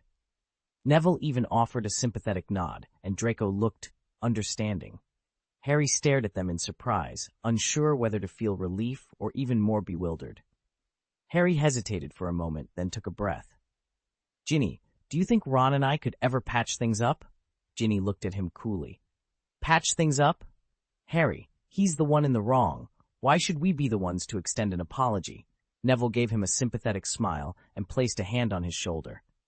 Honestly, mate, you might as well let it go. You and Ron will always butt heads over one thing. Draco leaned forward, eyebrows raised. Jealousy. Jealousy? Harry repeated, baffled. Jealous of what? Does he really intend to make a spectacle of himself in front of the entire school? Ginny rolled her eyes. It's just Ron's style. Remember when the rumors about the three of us started? He practically camped out wherever we were, hanging on every whisper, desperate for some drama. And let's face it, Harry, you've been Hogwarts' prized hero since you arrived. You bested Snape in a duel twice and kept the place standing more than once. Of course, Ron's green with envy. Harry stared at his friends, the truth settling in. They were right. Ron wasn't angry with him. He was jealous. And that knowledge, painful as it was, felt like the first step toward moving on. Draco leaned forward, dark eyes glinting with amusement. You've noticed how everyone's been talking about you lately, haven't you? Dumbledore and the other professors all praised that strange red glow you produced. When the Chamber of Secrets scandal broke, you and Ron were practically at each other's throats over Hermione's attention. In Ron's over-the-top version of the Three Musketeers defeating poachers, you were obviously the third musketeer. And then, you went and saved the Philosopher's Stone all on your own. Harry frowned, arms crossed.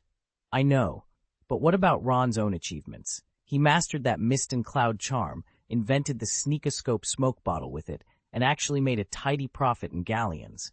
Plus, his father, Arthur Weasley, is the head of magical law enforcement. That's got to count for something. Draco shook his head, a wry smile tugging at his lips. You're missing the point. No matter what Ron does, the moment you walk into a room, he turns green with envy. Molly and Arthur both seem to favor you, at least that's how it feels to him. Fred and George handed you the Marauders map without a second thought. Do you really think they'd give it to their own brother? Bill's the only Weasley who's ever disliked you outright.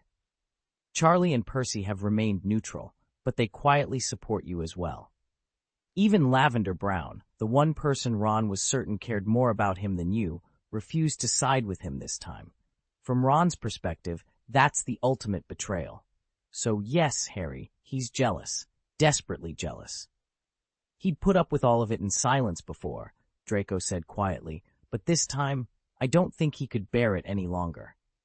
At those words, Ginny snapped. She jumped to her feet so abruptly that Harry nearly ducked to avoid her fist flying toward his chin. I've had enough of Ron's meddling, she burst out. He's always inserting himself into our relationship, as though he were my brother rather than my boyfriend. Whenever everyone else agrees on something, he's there to veto it. I've suffered in silence for too long. Gin, please, Harry began, rising to calm her, but she wasn't finished. No, she cut him off. Do you know what half the school calls me because of him? A shameless slut. My reputation's in tatters, thanks to Ron's constant interference. And now he's furious with you. Of course he is. Anything to keep you two apart. Draco cleared his throat, watching with folded arms. Ginny's eyes blazed as she turned back to Harry. You know what? Fine. Let him think you're the same kind of jerk he is. Maybe then he'll understand what it's like to have someone tearing your reputation to pieces. Harry's jaw clenched, but Draco gave a soft cough of encouragement, and Ginny pressed on. Our reconciliation should prove exactly who the real bastard is, she said. It was he and Lavender who slipped off to the Rose Garden last night with one excuse after another. They're merely dating, whereas you and I are engaged. That makes a world of difference. With that, Ginny spun on her heel and stormed out of the room. The door closed with a soft click, leaving Harry and Draco alone in an uncomfortable silence. Draco shrugged. Well, he said, that seemed productive. Harry sank onto a nearby chair, running a hand through his hair. You have no idea. And in that silence, it was clear this confrontation was far from over. Ginny sat on the well-worn sofa in the Gryffindor common room, hugging her knees. She could still feel the sting of Ron's latest outburst. If they weren't still children, he'd have dragged Lavender down the aisle by now, and begged for grandchildren before she could say no. Ron's envy burned hotter than dragon's breath ever since Harry and Ginny's relationship took off with dizzying speed, leaving Ron's own romance mired in uncertainty. I even spoke to Lavender about it, Ginny reminded herself. Ron had asked her to marry him. She'd refused. He'd taken the no graciously enough, but he still had the gall to lecture Harry on respect and decency. Control me? She thought bitterly. The more she saw of him, the more he reminded her of a shameless beast in heat. If Ron were half as genuine as Harry, the entire school would be celebrating his relationship with Lavender. Instead, she rebuffed him. No surprise, given the way he browbeat her night and day, buried nose-deep in books when he wasn't trying to micromanage everyone's lives. Professor Trelawney had warned that his stars and Lavenders were on a collision course. Parvati Patil and the rest whispered that his jealousy was poisonous. It was all Ron's own making, and he had no right to point fingers at Harry. Let him stew in his own regrets, Ginny decided. Just then, the common room door swung open. Ron stepped in, arms full of neatly wrapped bread rolls, his face a mixture of reluctance and simmering anger. "Oh, you miss me so much," he said, voice dripping sarcasm. Harry jumped to his feet, eyes full of apology. "No, Ron, Ginny's just upset." Ron's sneer deepened. "You know what? I was going to apologize, I really was, but I've heard all I need to hear. So I'm despicable? Shameless? Talking behind my back?" He jabbed a finger at Ginny. "And you, Potter, spending every hour of every day together. That's better?" Ginny's cheeks warmed with indignation and a flash of guilt. Between the crackling fire and the shifting shadows on the walls, the three of them stood locked in a silence heavier than the castle's stone foundations. Draco's voice was sharp with accusation. "You don't understand, Cho Chang.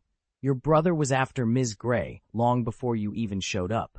Cho froze, suspicion flickering across her features as Chu Zhang watched the exchange in stunned silence. "You can't stand it when someone else has what you want," Draco continued, his sneer widening. "You're nothing but an ungrateful little opportunist." "Silence!" Ron Weasley barked, stepping between them. Draco's eyes narrowed. With a quick flick of his wand, he shouted, "Muffliato!" A jet of shimmering blue light burst from the tip and streaked toward Ron, who barely had time to raise his wand in defense. Chapter 665, Draco's Grand Victory. He's clearly furious. After Ron stormed out, Neville sank down beside the discarded loaf of bread and let out a long, weary sigh. Ginny scowled at the floor where crumbs lay scattered. Harry stood frozen in the center of the Ravenclaw common room, torn between relief and guilt. Relief, because Draco's well-aimed throat-lock curse had cut Ron off before he could hurl any more vicious insults. Ron's abrupt departure had also stopped the argument from spiraling further and possibly driving a wedge between him and Ginny. Yet Harry couldn't shake the guilt over letting Ron's harsh words hang in the air, words he knew contained more than a grain of truth. Ginny, for her part, stayed firmly at Harry's side.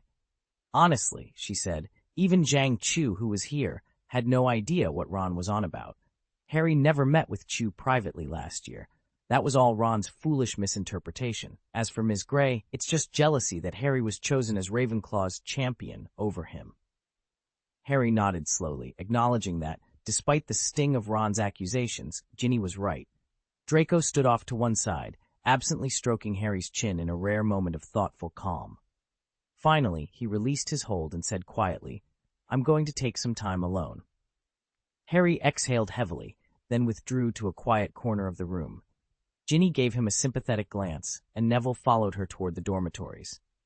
Draco, too, slipped out into the corridor, leaving the common room bathed in the soft glow of evening firelight and silence. 10 minutes later, Draco slipped into the Ravenclaw corner of the Great Hall, carrying a neat stack of fresh bread wrapped in a napkin. He set it down in front of Harry with a small smile. "Morning. No matter how angry you are, you still need to eat. If you stay furious, Ron and Ginny, who'll be making peace offerings later, might feel awful about it." Harry stared at him for a moment, but Draco simply lifted the napkin and offered again. "Want to take a walk?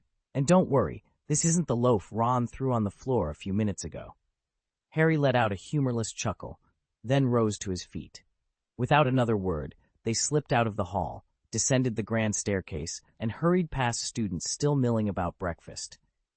In just a few moments, they were out on the dew-damp lawn, heading toward the Black Lake. The enormous Durmstrang ship lay at anchor, its dark hull reflected perfectly in the glassy water. A stand of towering redwoods, their branches brushing together in a silent welcome, lined the shore not far from them. The morning air was biting with frost, but neither of them seemed to notice, each lost in his thoughts while quietly chewing bread. Draco stayed uncharacteristically silent, and Harry, who had rehearsed a dozen speeches on the walkover, felt his confidence drain away. Yet as they followed the lake's edge, the gentle lapping of water against the banks slowly unknotted the tension in his chest. By the time they reached the far bend, the knot had loosened completely, and Harry found himself standing beside Draco, gazing out across the still, pouring, dark water with a sense of calm he hadn't felt in hours. For a fleeting moment, everything felt right. He felt like the heroine of that secret novel Ginny kept hidden in her trunk, tossed between the domineering, unpredictable Ron and a thoughtful second lead named Draco. But Draco never seized the chance to swoop in. Instead, he simply offered a steady hand and a warm smile, soothing her wounds and even helping her patch things up with Ron. After surviving poisoned potions, rogue broomsticks, and a string of other mishaps, she and Ron finally reconciled, and Draco remained blissfully unaware of the stories Harry had been weaving about him. Now, watching Harry's face, Draco cleared his throat. "Harry," he said quietly, "I noticed you just now. Please, be honest. Did you?" Harry's cheeks flushed. He opened his mouth, then closed it again. More like ahem. Draco leaned forward. "Please, what is it?" "Ha!" Rye swallowed, took a breath, and met Draco's gaze. "It's true," he admitted. "Before I fell in love with Ginny, I did have one-sided crushes on Cho Chang and Hermione Granger." Draco let out a long, relieved sigh. "So you merely admired them? You never asked them out?" he asked, a small laugh escaping his lips. He realized how close he'd come to teaching Harry a lesson and confessing everything to Ginny before getting the whole truth. Harry's heart hammered in his chest. "Hold on, so that doesn't count?" he blurted out. "You're basically saying it's okay for you all to talk about Miss Dracula non-stop, and back then, you hadn't even started dating Ginny yet. You were head over heels for her yourself. How is that not a betrayal?" Draco pinched the bridge of his nose, torn between exasperation and amusement. "Honestly, Ron, I don't even know what to say. He's completely lost it." Harry swallowed hard. Memories of the Black Spectre, Bellatrix Lestrange, flooded back. After absorbing Voldemort's lingering soul residue, he had genuinely mistaken Bellatrix for Ginny, infatuated with the wrong woman, and come perilously close to crossing lines he never should have. Part of him wanted to plead his case, to explain that Ron's accusation, though unfair, wasn't entirely baseless. But he didn't dare. Not when their mission, and the promise to resurrect his mother, depended on keeping a tight lid on these secrets. He squared his shoulders and met Draco's gaze. "Then, is there any way for Ron and me to patch things up? Fast?" Draco regarded him thoughtfully, then gave a slow shake of his head. "My advice? For now, just ignore him. That goes for Percy and the rest of the lot, especially Lavender Brown. She's like a volcano waiting to blow." He paused, letting his words sink in. "You need to lay low, Harry. No arguing back, no grand gestures. Let things cool off. Once emotions settle, reach out, do something genuine, something only you could do, to show Ron you're still his friend. But for now, silence is your best ally." Harry had learned the hard way that any show of concern or advice would be misinterpreted by Ron, not as caring, but as betrayal. Ron wouldn't see it as worry for him. He'd assume it was all about defending himself and the Weasley name. "Then what should I do?" Harry asked. "Be patient," Draco replied. "Wait for his anger to cool, then he'll be able to hear both praise and criticism. It might happen sooner than you think. Remember this morning? If I hadn't coached you on what to say, he might have been ready to reconcile on his own." Harry waved him off. "That's beside the point. If I hadn't brought it up, I'd never have known how fed up Ron was. In some ways, it's better this spat happened now than later. If we'd let it fester, who knows how deep the rift would have grown. I don't want to end up regretting it forever." "Regretting life, you mean?" Draco smiled. "Otherwise, people might start thinking you're as immortally tragic as Regulus. Only someone with nothing to lose could toy with doom on that scale." Draco's words hit Harry harder than he expected. Harry's so-called awakened powers were nothing but a lie, And yet, he was such a master of deception that he'd perfected every facet of his falsehoods. He could mask any hint of hypocrisy with ease, and paradoxically, could choose exactly when to reveal a genuine expression. Standing beside him, Draco sensed that something in Harry's eyes was different tonight, unmistakably real. Draco glanced around to make sure no one else was listening, then leaned closer and whispered, "You really, Regulus, no, I mean, is that true?" Harry gave a dry laugh. "I suppose so. Dumbledore wouldn't lie to us." He paused, allowing a softer tone to slip into his voice. "Honestly, Draco, imagine how lonely you'd be without Ron and me." Draco's quiet reply sent a tremor through Harry's chest. Ordinarily so composed in the face of danger, never jealous, never envious, Draco now wore an expression of genuine concern. Suddenly, Harry's mind raced. How would Ron react when he found out? And more uns. Etling, why did Draco look so achingly handsome in the dim corridor light?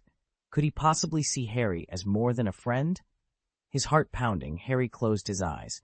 A small, determined voice inside him, the voice of a heroine, urged him forward. He drew a slow breath, opened his eyes, and met Draco's gaze head-on. "I do," he said softly. Editor's note: congratulations to our second male lead, Draco, on his heartfelt moment. Special thanks to Mr. Xianyi for the monthly ticket, and to all readers for your recommendations and subscriptions. Chapter 223. The vacation is almost over. Harry's chest tightened.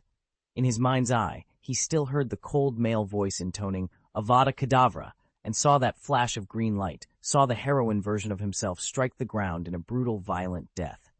The memory hovered at the edge of his thoughts, refusing to fade. A firm hand on his shoulder snapped him back to reality. "Harry, Harry, are you all right?" Draco's voice was urgent as he shook him again. Harry blinked and rubbed his temples. "I'm fine," he lied, forcing himself to focus. "I was just imagining what would have happened if Ron had heard the news instead of you."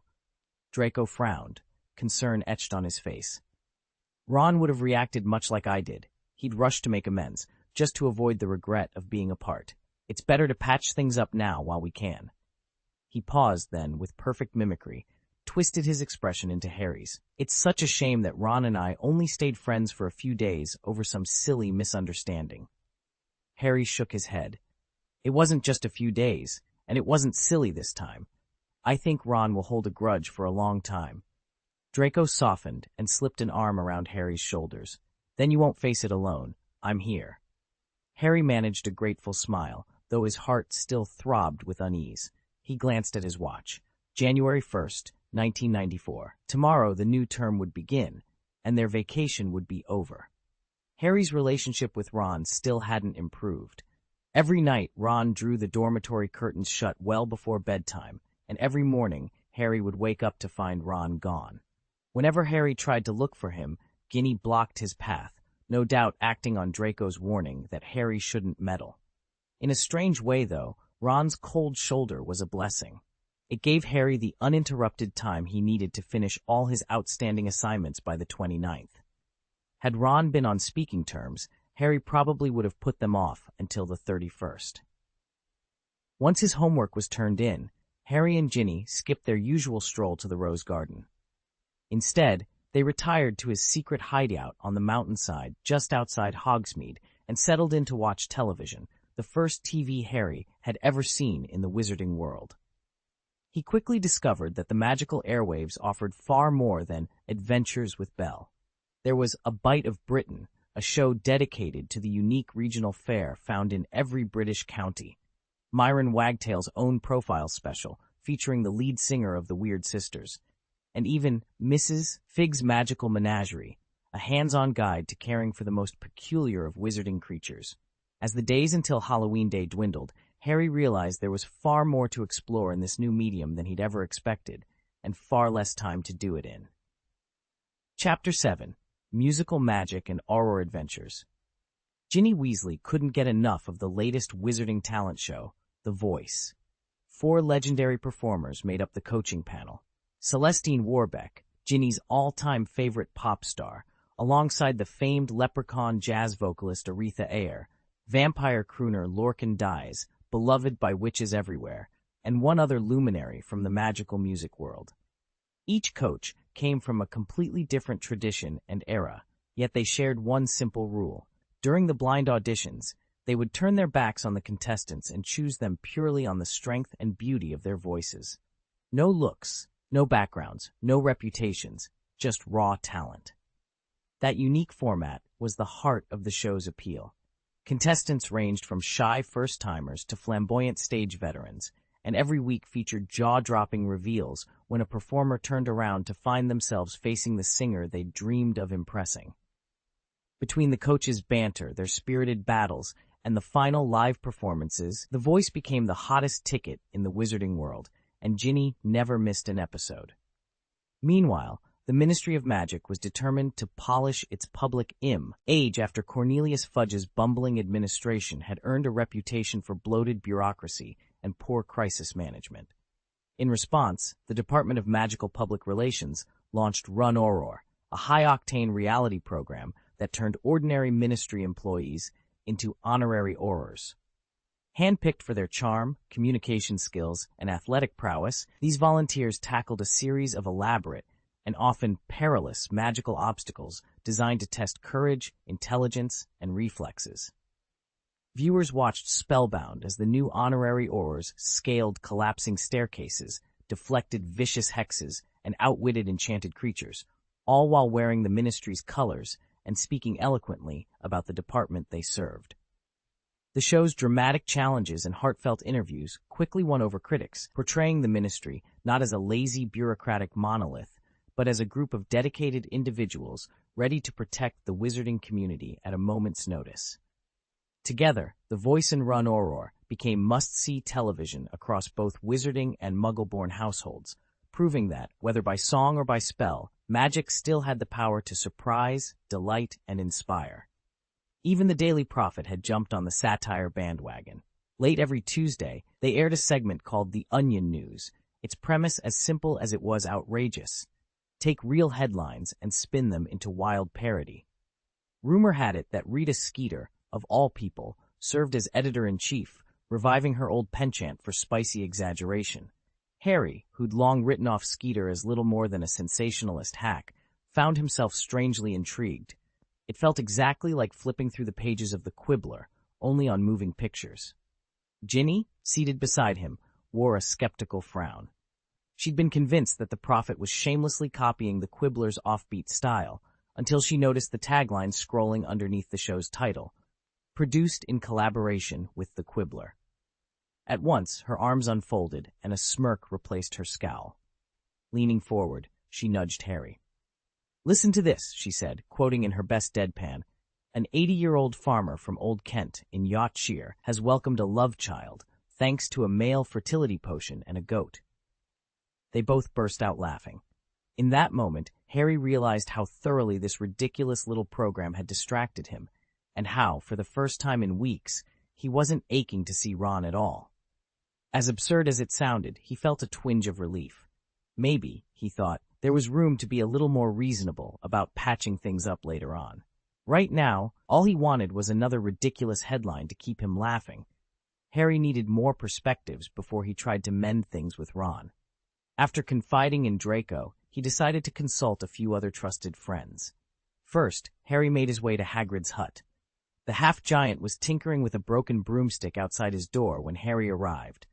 Hagrid looked up, wiped his greasy hands on his coat, and offered Harry a steaming mug of coffee. "Albus Dumbledore, Harry," Hagrid said, settling down on a nearby log. "He's the wisest wizard you'll ever meet. Don't worry about bothering him. Even I've asked him stranger things. Once, I wanted his opinion on what color knickers I'd wear for a date with Madame Maxime. He never batted an eyelash."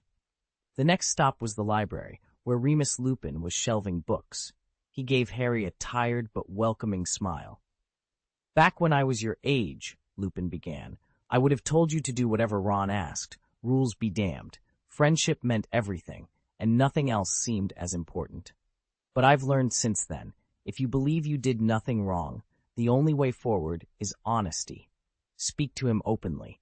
If he can't respect that, then he might not have been the friend you thought he was." That evening, Harry sat by the fireplace in his room and wrote to Sirius. "Dear Padfoot, I'm trying to figure out how to repair things with Ron, and I'd appreciate your advice. Moments later, an owl swooped in with Sirius's reply.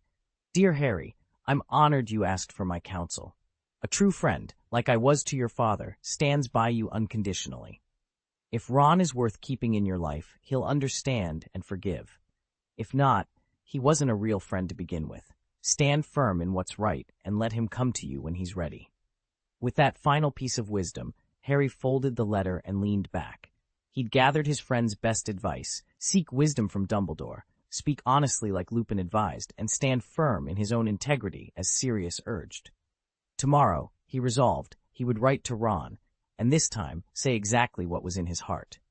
Of all the advice Harry had gathered, Remus's careful patience, Sirius's fiery encouragement, even Ron's well-meaning but clumsy pep talks, it was Hagrid's simple, practical suggestion that stuck with him. His head does jerk about a lot, Hagrid had warned. You'll have to keep him strapped close, teach him with every word, every little action, so his mind doesn't go dull. Harry couldn't help but agree. Neither Remus nor Sirius would ever boil life down to such straightforward terms, and, of course, Ron wasn't in the picture as a father figure. Harry was on his own here.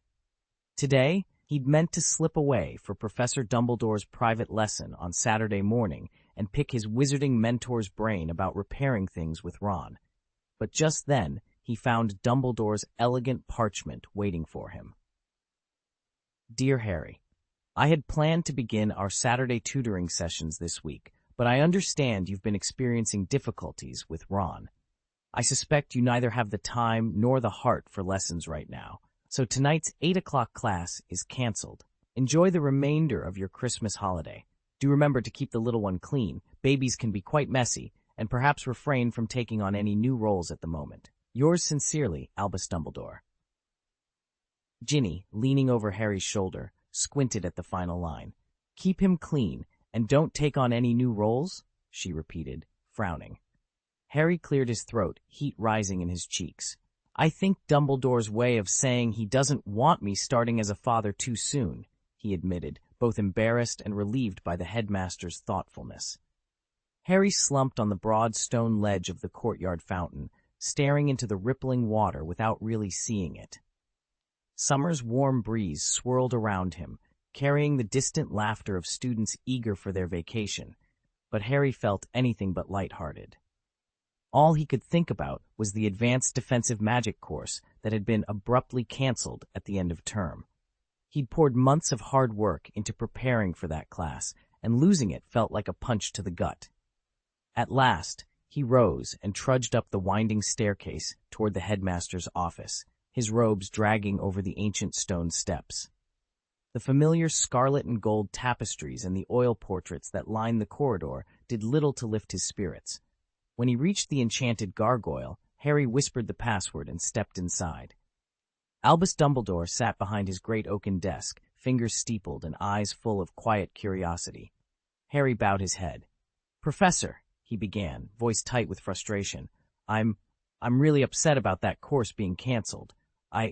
He broke off, unsure how to express the depth of his disappointment. Dumbledore leaned forward, his gaze warm and understanding. I know this was important to you, Harry, he said gently, but there are matters at hand far more urgent than a summer holiday or even one single class. Sometimes life redirects us for reasons we cannot yet see. Harry frowned, waiting for the rest. It was advice he desperately needed, but he wasn't sure he was ready to hear it. Chapter 224, Hypocrite Ron. This 9-day Christmas holiday felt like pure madness for Ryan, an almost magical blur of faces and feelings. While Harry broke down over Ron's betrayal and glued himself to the TV, Ryan was pulled in a dozen different directions. There was Luna Lovegood, drifting in and out of conversations like a gentle breeze. Ethereal, otherworldly. Hermione Granger sat nearby, all seriousness and studious intensity, her nervous smile made all the more endearing by the slightest overbite.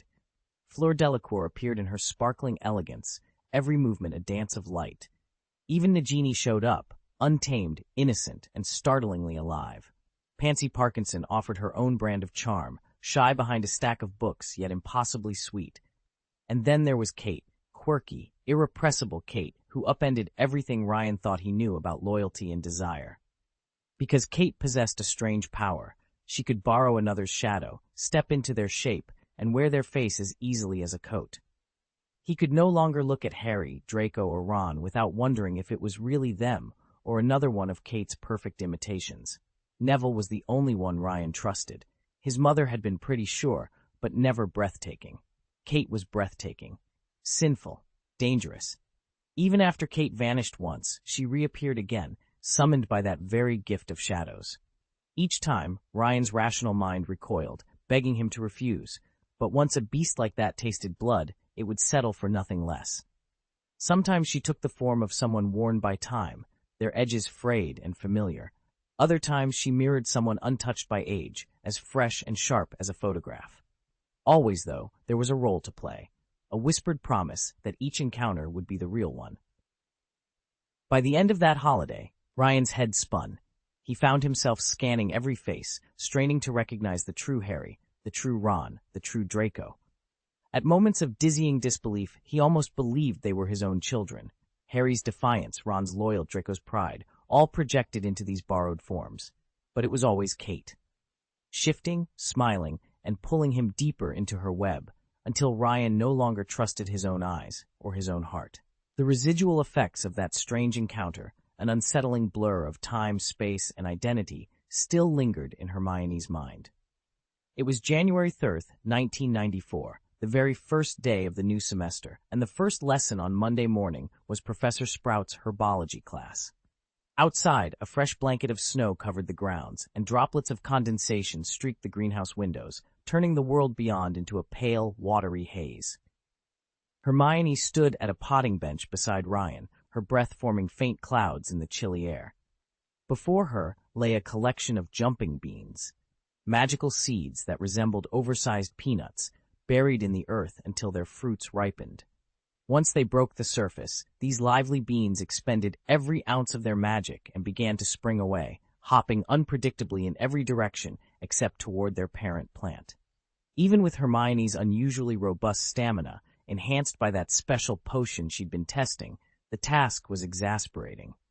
She clutched a small 6-inch wooden bowl in one hand and spent several anxious moments upending it on the table, only to watch the beans bounce off and skitter away. With a soft sigh, she scooped them up again, patiently corralling each one back into the bowl. In accordance with Professor Sprout's instructions, Hermione would then bury them in fresh, loamy soil, though exactly how this exercise helped the beans would remain a mystery until Sprout deigned to explain it. Meanwhile, Ryan propped his chin on his folded arms and stared out at the falling snow. The scene beyond the glass was as blurred as his thoughts, but he made no move to help. He seemed lost in his own reflections, perhaps still unsettled by the wild dislocations of the past few weeks, while Hermione persisted at her bench, determined to master the temperamental bounce-ing seeds. He sat with a vacant stare, though his ears twitched as students' conversations drifted through the castle corridors. The 3 words everyone kept repeating were TV, Harry, and the Rose Garden. Whenever they mentioned television, it was in complaints. Hogwarts simply didn't have any decent programming. Having experienced modern entertainment, they found the school's amusements hopelessly backward. Exploding cards? Completely baffling. Gobstones? Monotonous. Wizard's chess? Far too taxing on the mind. And outdoor activities, broomstick flying or swimming in the Black Lake, were no match for the biting wind and swirling snow. What they really craved was the warm comfort of the common room, munching on BB multi-flavor beans and other treats, curled up in front of a TV to watch something funny. As for books, only one series could rival the screen, the Doraemon collection, a cartoon in book form complete with sound effects and animations. But even those stories had been read so many times that every student knew them by heart. There was simply no way to fill the idle hours anymore. Students' grumbling grew so loud that some were even drafting letters to the headmaster. Their gripe? Every college lounge was now fitted with televisions, just like the latest wizarding pubs. The official line was that these sets would be educational. Muggles and wizards alike could pick up handy tips from shows such as Adventures with Belle. Richard, everyone still called him Ryan, had supported the plan from the start, but as the network's program reviewer, he took his gatekeeper duties very seriously. He sifted through every pitch, approving only the most instructive, entirely rejecting any with darker motives. One proposal in particular enraged him. The Connolly family, hired by none other than ex-Minister of Magic Cornelius Fudge, wanted to produce a retrospective on all ministers of magic. They even invoked the Time history book charm to dramatize Fudge's own imprisonment. Their script painted Fudge as meek, benevolent, misunderstood, and magically innocent of every crime. Each accusation neatly lobbed at Dolores Umbridge and a host of traitors allegedly bent on undermining the realm. Richard nixed the project on the spot. He hadn't expected Fudge's controversial legacy to cast such a long shadow, so long that a show could breeze past initial approval only to be shot down by him. As for Umbridge's supposedly wrongful vilification, Richard simply shrugged. In politics, muddying the waters is as old as magic itself. Dolores Umbridge did not hail from an ancient, illustrious wizarding family. Her father, Orford Umbridge, spent his entire career sweeping floors and emptying waste bins as a clerk in the ministry's Department of Magical Maintenance. Yet Dolores's meteoric rise through the ranks of the Ministry of Magic is nothing short of astonishing. Born a half-blood witch to a muggle mother and saddled with a squib brother, she possessed only average magical talent, hardly the credentials one associates with high office. Undeterred, Dolores devoted herself to cultivating relationships with powerful figures, mastering the Patronus charm to showcase her skill, and deliberately distancing herself from anyone who might expose her humble origins. She went so far as to invent a pure-blood pedigree, even claiming, without evidence, that her father had once sat on the Wizengamot. By the age of 40, her relentless ambition and deft political maneuvering had propelled her to the role of senior undersecretary to the Minister of Magic. It was this very reputation for ruthless efficiency that led Ryan to suggest, instead of introducing Cornelius Fudge, we bring Dolores Umbridge onto the stage. Despite her outspoken disdain for muggles and her professed fear of non-human creatures, the witch rocketed through the Ministry of Magic at astonishing speed. Poor Ryan, by contrast, watched his carefully drafted proposal for a rose garden display get brushed aside as if it had never existed. Meanwhile, a single clique of students seems to endlessly whisper the same two words, Harry and Rose Garden. Ever since rumors of a falling out between Harry and Ron began circulating over the Christmas break, Hogwarts' rumor mill has been running overtime. Those who stayed behind during the holidays exchanged every scrap of gossip. Those who returned afterward are just as eager to weigh in. Many have even placed bets on when or if the two friends will reconcile. A handful insist the split is permanent, but they're very much in the minority. No matter who you ask, mention Harry and Ron, and the conversation always circles back to the now missing Rose Garden. Students who went home for Christmas can't shake their regret. If they'd stayed at Hogwarts, they might have found someone special to explore the Rose Garden with, and perhaps even ascend to Duelang. Chapter 7. Garden Whispers. At Hogwarts, mere mention of the Rose Garden had set the rumor mill churning. Few students cared about Harry, Ginny, or Ron per se. They wanted to know exactly who had dared to slip among those forbidden blooms. First on everyone's lips were Fred and George Weasley, the castle's unrivaled masters of mischief, said to have staged some nighttime prank among the roses. Not long after, Gryffindor's own Black Pearl, Angelina Johnson, was spotted lurking under the moonlit arbor. But the biggest scandal of the lot involved Ron Weasley and Lavender Brown, seen panting and laughing as they raced back toward the castle at 1 a.m. Compounding his embarrassment, Ron's recent public denouncements of Harry, he'd accused Harry of giving Cho Chang unmistakable favoritism, exploded in his face when Cho herself, along with her friends, flatly denied any special treatment. To top it all off, rumors swirled that Ron had quietly teamed up with the enigmatic seeker Dervis Bance, bypassing his own brothers to do so.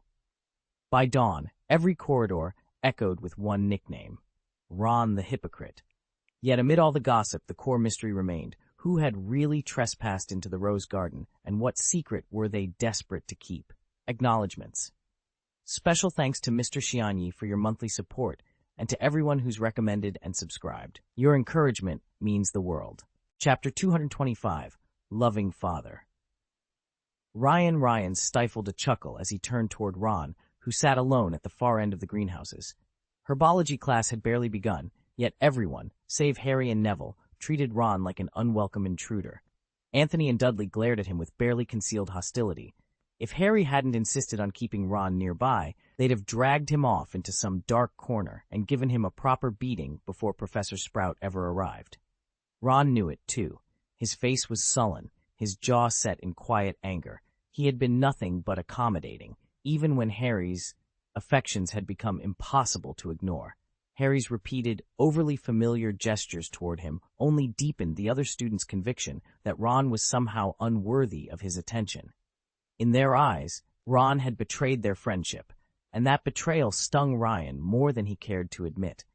Still, in the broader wizarding world, and especially here in Britain, students of Harry and Ginny's year were free to explore the bounds of their relationships.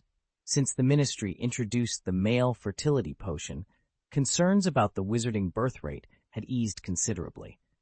After years of sharp decline and an increasingly elderly population, the new potion had encouraged many young couples to start families, much to the relief of everyone beyond the school walls. Ryan turned back to the front just as Professor Sprout swept in, her cart laden with lids, beakers, and sprigs of venomous tentacula. As the lesson began, he couldn't help but wonder what surprises this day might still hold. Ron, as the eldest sibling, had drawn the short straw when it came to sorting out this mess, and it wasn't doing his reputation any favors. Harry and Ginny were engaged after all, and in the British wizarding world, there were still plenty of old-fashioned pedants who frowned on premarital intimacy. The more conservative faction cared deeply about appearances, a family's good name, the purity of its daughters. By poking around in Harry and Ginny's private affairs, and by broadcasting every detail to the wider wizarding community, Ron had managed to offend both sides. He'd alienated the prying traditionalists and outraged those who believed Harry stood by Ginny, no matter what. Under that kind of pressure, Ron was like a balloon on the verge of popping. Ryan could practically see it. Ron's hopes pinned on Harry's unconditional support, Ginny inevitably hurt by the scandal, and Harry himself refusing to desert his fiancée.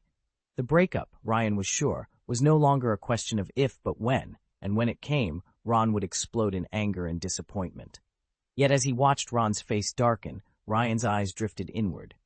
He thought of Kate's portrait of young, radiant Molly Weasley, and for the first time felt a surge of true fatherly affection.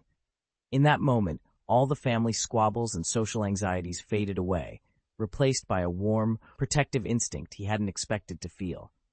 "Forget it. Let me help, Dad," Ryan said, tapping the stone tabletop.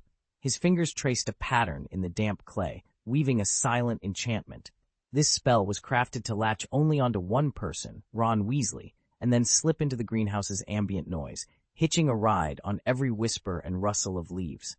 Inside the greenhouse, Ron froze mid-prune. His ears twitched at an imperceptible shift in the air, and his hazel eyes went distant. Then a voice spoke inside his mind. "I'm Ron Weasley, the youngest son of the Weasley family. All my life, I've looked up to Harry Potter, the boy who lived, the great savior of the wizarding world. And more than admiration, I've dreamed of being by his side, of marrying him. At last, Harry and I are engaged. You'd think my sister Ginny would celebrate that, but she teases me mercilessly. Even Bill can't resist a taunt. Yet Mum and Dad, they gave us their blessing. They smiled when I told them. The Yule Ball was perfect. We danced, we laughed, we took that first unforgettable step together. But come morning, the whispers started again. He's been spreading rumors, calling me a slut behind my back, and somehow they've managed to turn it around and blame me for everything. That scoundrel is bent on ruining Harry's reputation as well as mine, dragging our names through the mud." In reality, only a second had passed since Ron slipped into that trance. Yet when his gaze cleared, the weight of those planted thoughts lingered in his eyes, and he knew something was very, very wrong. When Ron's vision cleared, the hard edge of rejection that had filled his eyes was gone. In its place shone a sudden, fierce warmth, pure, unguarded affection. In a daze, he turned his head and found Harry's gaze. For a heartbeat, they simply looked at one another, as if sharing a secret neither could or would put into words. Harry was the first to break the silence. He offered that lopsided, reassuring grin Ron knew so well, then slid onto the bench beside him. This time, Ron didn't shy away. He patted the space next to him and let Harry settle in. Between them, an old tension dissolved, leaving nothing but relief, and an unspoken promise of friendship renewed. Across the room, in Professor McGonagall's Transfiguration class, Ryan Weasley sat shoulder to shoulder with Luna Lovegood. He raised his hand, snapped his fingers in a practiced motion, and cast a subtle nonverbal charm they'd been refining all term. Immediately, Ginny, who'd been jotting notes, paused. Her pen hovered, her eyes clouded over with that same brief, distant trance. Even Luna blinked twice, as though drifting in and out of a dream. Ryan swallowed the familiar pang of guilt. He'd grown up the overlooked Weasley, always chasing the approval his older brother seemed to receive effortlessly. From their earliest days at the Burrow, everyone fussed over Ron's Quidditch ambitions. Mr. Weasley read every Broom magazine cover to cover. Mrs. Weasley fussed over keeping Ron's robes spotless, and even little Ginny looked at Ron as though he hung the moon. As for Ryan, his best efforts, misfired hexes in the kitchen, a botched levitation charm that turned the cat turquoise, only cemented his reputation as the family klutz. He'd tried so hard to express his love, too hard, clumsily, with more splatters than successes. Once, in a jealous tiff, he'd accidentally dyed Ginny's hair violet for weeks. After that, she stopped calling him Big Brother. The respect was gone, replaced by polite distance. But the love had never wavered. Luna shook her head and blinked back to full awareness. Ginny, too, rubbed her temples and shook off the last wisps of the spell. Ryan let out a quiet breath. He had no intention of withholding magic when it could do good, yet he'd sworn never again to let his affection backfire. He glanced back at Ron and Harry, now leaning in close, as they whispered excitedly. If reconciliation could look this effortless, maybe healing the rift in his own family wouldn't be so impossible after all. He had a new friend, Harry Potter, the boy his sister wouldn't stop talking about. On the morning after Christmas, he woke to the urgent need to relieve himself. After emptying his bladder, he rolled back onto his pillow, still half asleep, and glanced at the empty bed beside his own. Harry's bed stood bare, and in that instant a wave of panic slammed into him. His thoughts scattered as one terrible notion took hold. What if Harry and Ron had been together last night? He bolted upright, heart pounding, and rushed through the castle corridors, hunting for any hint of his sister's presence. By the time he reached the Great Hall, a lavish breakfast lay before him. Golden toast, crispy bacon, steaming pumpkin juice. But he pushed it all away. Fred and George crowded around, peppering him with questions. Angelina offered soothing words. None of it helped. His mind burned with dread. He was thirsty, famished, his throat raw, yet he would not relent. To him, the world had become a living hell. Ron, a boy in his eyes, had been corrupted by Harry. Reluctantly, he allowed himself to acknowledge the gossip he'd heard, that Harry and Ron were engaged, a perfectly ordinary agreement in wizarding circles. But Ron had recoiled, broken ties at the mere hint of it, and cast him as a traitor.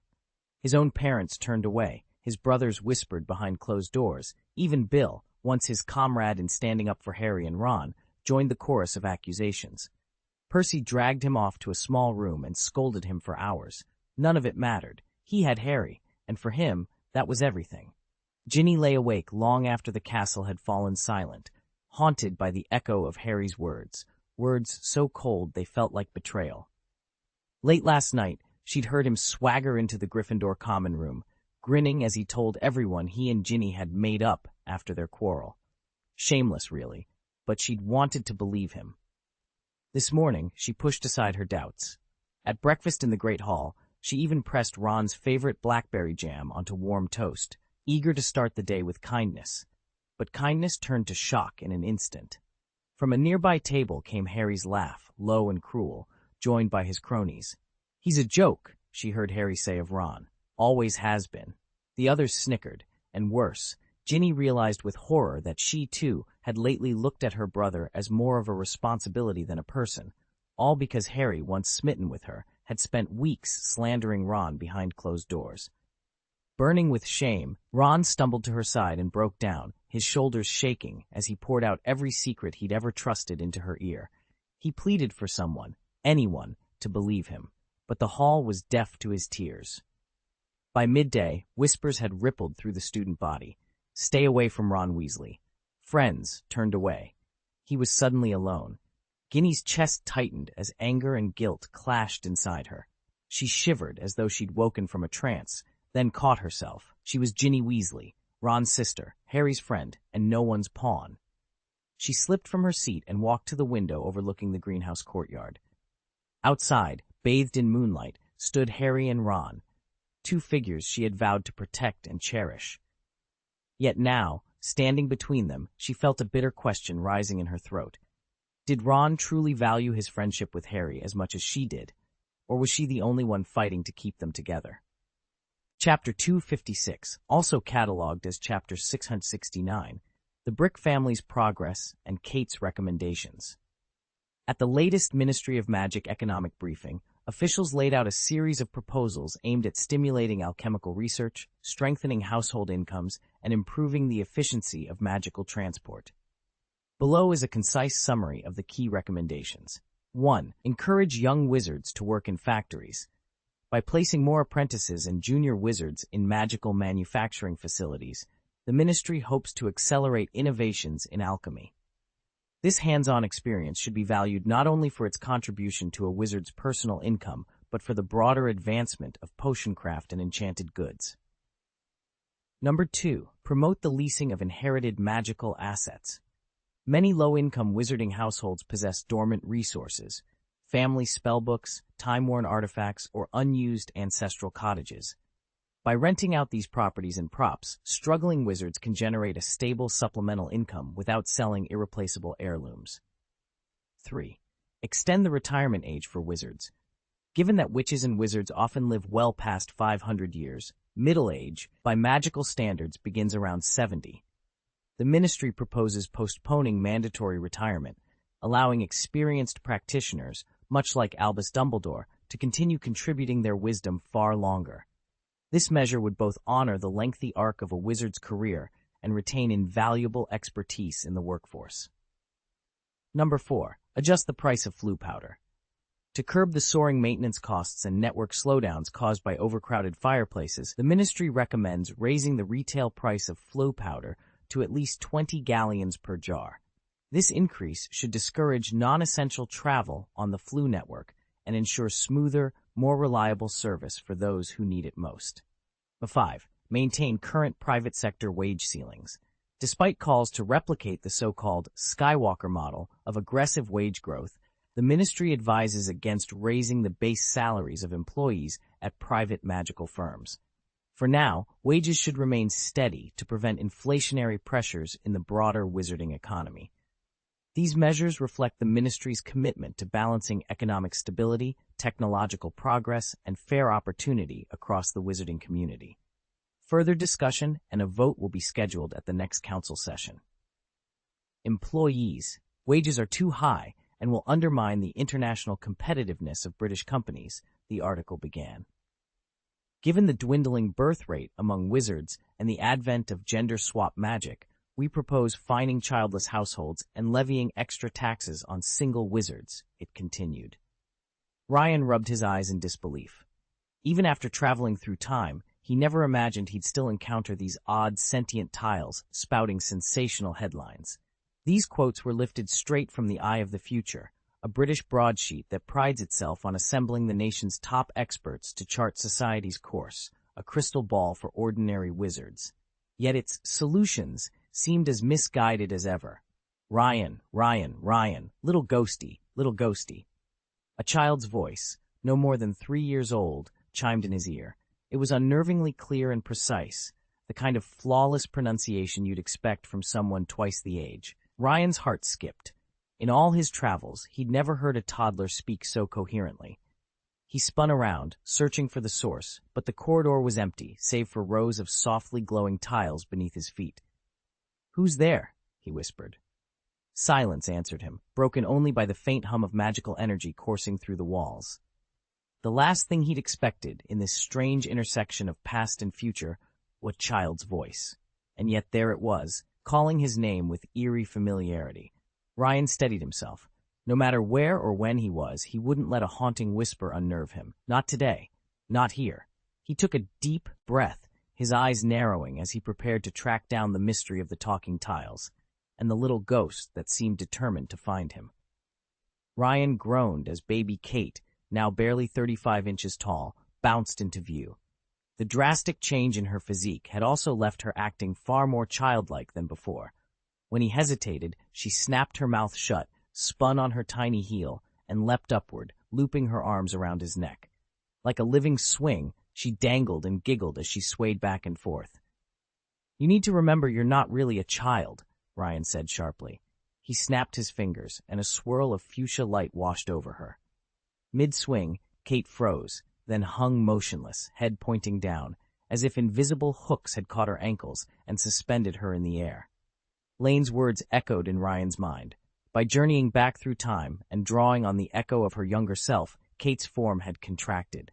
Yet because the shadow world, a lesser counterpart to the kingdom of God, still upheld her essential power, and thanks to the magic potion Ryan had administered both externally and internally, she remained nearly as strong as an adult fire dragon. Ryan let out a soft sigh, brushing away tears that weren't really there. He gave a small, rueful smile. "This," he murmured, "is the true wonder of magic." He wasn't begrudging Kate's fledgling kingdom of gods, her shadow-borrowing trick, or even her physical endurance.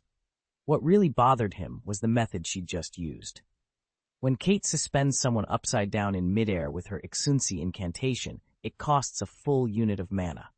By comparison, a standard levitation spell that achieves the same effect burns only 0.5, and a simple enchanted golden bell, designed specifically for this purpose, consumes a mere 0.01. That, to him, was the true elegance of magic, crafting miracles with the slightest expenditure of power. Ryan, on the other hand, did everything by tapping directly into raw arcane essence and calling on Exunsi. But imagine if he could channel that power through a single all-purpose spell, if he could distill the invocation into a universally adaptable enchantment. Suddenly, casting divine-scale feats would feel effortless. Mastery of every major spell, after all, is its own kind of omnipotence, and the threshold for learning spells is far lower than the threshold for direct divine communion. Summoning godlike effects through raw essence alone is the province of only the greatest Tier 7 archwizards and ancient deities. But by weaving divine power into a versatile spell, even a rising Tier 6 demiarch could reach that height, and eventually, ordinary mages might follow the same path. Any wizard can master it, provided they know how to wield it properly. Reaching level 6 or 7 is no small feat. It's far more demanding than rote memorization of spells, one by one, and slotting them into a personal taxonomy over time. Kate hovered in midair, grumbling to herself as Ryan paid her no mind. In an instant, she melted into a shifting shadow, only to reappear in his arms in her true form. "What's this got you so captivated?" she pouted, eyeing the glossy magazine he held. "Where did you even get a copy of Eye of the Future?" Ryan craned his neck to read the cover more closely. It's doing surprisingly well. Despite the boom in audiovisual media, television, online streaming, all that, this journal remains one of the strongest performers in print. Our Skywalker Alchemy workshop hasn't dented its sales in the slightest. "Let me have a look." Kate flickered again into shadow, then rematerialized above his head, now tiny. A pair of snow-white wings fluttered from her back, an illusion borrowed from a certain fairy, yet her face, her voice, and her attitude were unmistakably her own. Kate's eyes widened as she realized the true extent of her borrowed shadow magic. It didn't just affect humans and wizards, it worked on humanoids too. What? Whoever heard of that? Why hasn't anyone ever mentioned it? Kate gasped, blinking herself back to full awareness. She tumbled off Ryan's head and, in one smooth motion, curled around his shoulders like a little koala. Ryan gave a faint chuckle. "Obviously, you're not their intended audience. For ordinary people, that newsletter is pure gibberish." Kate pushed herself up, fingers pinching the air to trace sarcastic quotation marks. "Fine, then who is?" With that, she slid off his neck and onto the sofa next to him. Ryan leaned back, steepling his fingers. It isn't complicated in concept, just absurdly clever marketing. The headlines are so outlandish that most people dismiss them at a glance. But those who are drawn in by the absurdity, well, They're exactly the kind of readers the publisher wants. And as the saying goes, birds of a feather flock together. Kate shook her head, half amused, half exasperated. So they cast their net wide with nonsense and the right targets, the gullible, self-select? Precisely, Ryan said, a small smile tugging at his lips. In this case, nonsense is the bait. The tavern's back room was dim and cramped, but the heated argument made it feel even smaller. Won't word of this get around, from one fool to the next? One mercenary asked, voice low and mocking. You could say that, his partner replied, leaning back against the rough-hewn table. But isn't it rude, foolish even, to spread rumors without knowing the whole story? And those who swallow these rumors, are they not fools as well? The first man countered. They're just gullible, came the curt response. Gullible isn't quite the same as foolish. Is there a real difference? The other pressed. Is there? The second shrugged, and that was the final provocation. In a clatter of chairs and shouts, punches were thrown, bottles shattered on the floor, and curses echoed off stone walls. Ryan watched from the shadows, heart thundering in his chest. He'd already faced two of his adversaries tonight, Nagini, the hulking melee warrior whose strikes rattled armor, and Fleur Delacour, the illusionist whose glittering spells bent light and sound. Now slipping through the brawl like a phantom came Kate, an uncanny shapeshifter whose every transformation tore at Ryan's nerves. One moment she appeared as a towering knight, the next as a child, or a beast with glistening fangs. He blinked, and in that heartbeat she was someone else entirely. Physical threat, magical threat, mental threat, all three lay in wait. Somewhere beyond this chaos were Hermione and Luna, just beginning to discover their own strengths. Ryan dared to hope they would choose a simpler path, nothing more spectacular than Penelope's quiet life as an ordinary witch. He closed his eyes and whispered into the din, "Please, let them be safe, let them be ordinary." And in that moment, amid shattered glass and roaring anger, it was the only prayer he could offer. Chapter 257, Snape's Illegitimate Son. January at Hogwarts always brims with excitement, but this year two stories have dominated every conversation. First came the whispered scandal that Professor Snape might have an illegitimate son, an allegation so shocking it spread like mist through the corridors. Then, more practical news. The Student Council's proposal to install televisions in Orhouse common rooms had finally been approved. The work won't begin until after the inter-house tournament at month's end, in part to thread the TV wiring through the ancient protective runes built into each lounge's walls. Yet none of that compares to the latest development in the Gryffindor dorms. For weeks, Harry Potter and Ron Weasley had drifted apart so subtly that hardly anyone noticed. Then, after yesterday's herbology lesson, the two patched things up. Now they're inseparable, closer than ever before. If Ron hadn't spent the past 3 years publicly devoted to Lavender Brown, the entire school would be convinced he and Harry had, well, you know. The real surprise? The only person ever capable of keeping them apart was Ginny Weasley. She never said a word against their friendship, but whenever Harry was around, Ginny made sure Ron was at her side. She quietly monopolized his time, leaving Harry to his own devices, until now. Rumors swirl around Snape, the tournament looms, and the TVs will soon light up the common rooms. But right this moment, everyone at Hogwarts has only one question. Just what's going on with Harry and Ron? Everyone's been acting strangely, doing everything they can to keep Harry and Ron from so much as brushing shoulders. It's left us all scratching our heads, especially Fred and George. They even poked their heads through the common room door this morning. Fred frowned at Ron. Does my little brother need a confundus charm removed? Before Ron could answer, Draco cleared his throat with that smug look of his. Don't be so quick to cast blame. Think about it. Ron's appetite is legendary. Any excuse to raid the kitchens. Harry, though, goes out so rarely, and when he does, he's the rising star of the potion world. Most of his experimental brews find their way onto Ron's plate. My guess? Someone slipped a love potion into his snacks. Maybe during herbology, when he was sulking in the corner, nursing some combination of hurt pride and hunger. Perfect cover for tampering with his food. Draco leaned forward, eyes glinting. And let's not forget, you don't stumble upon a potion that strong by accident. Whoever's behind this has serious connections.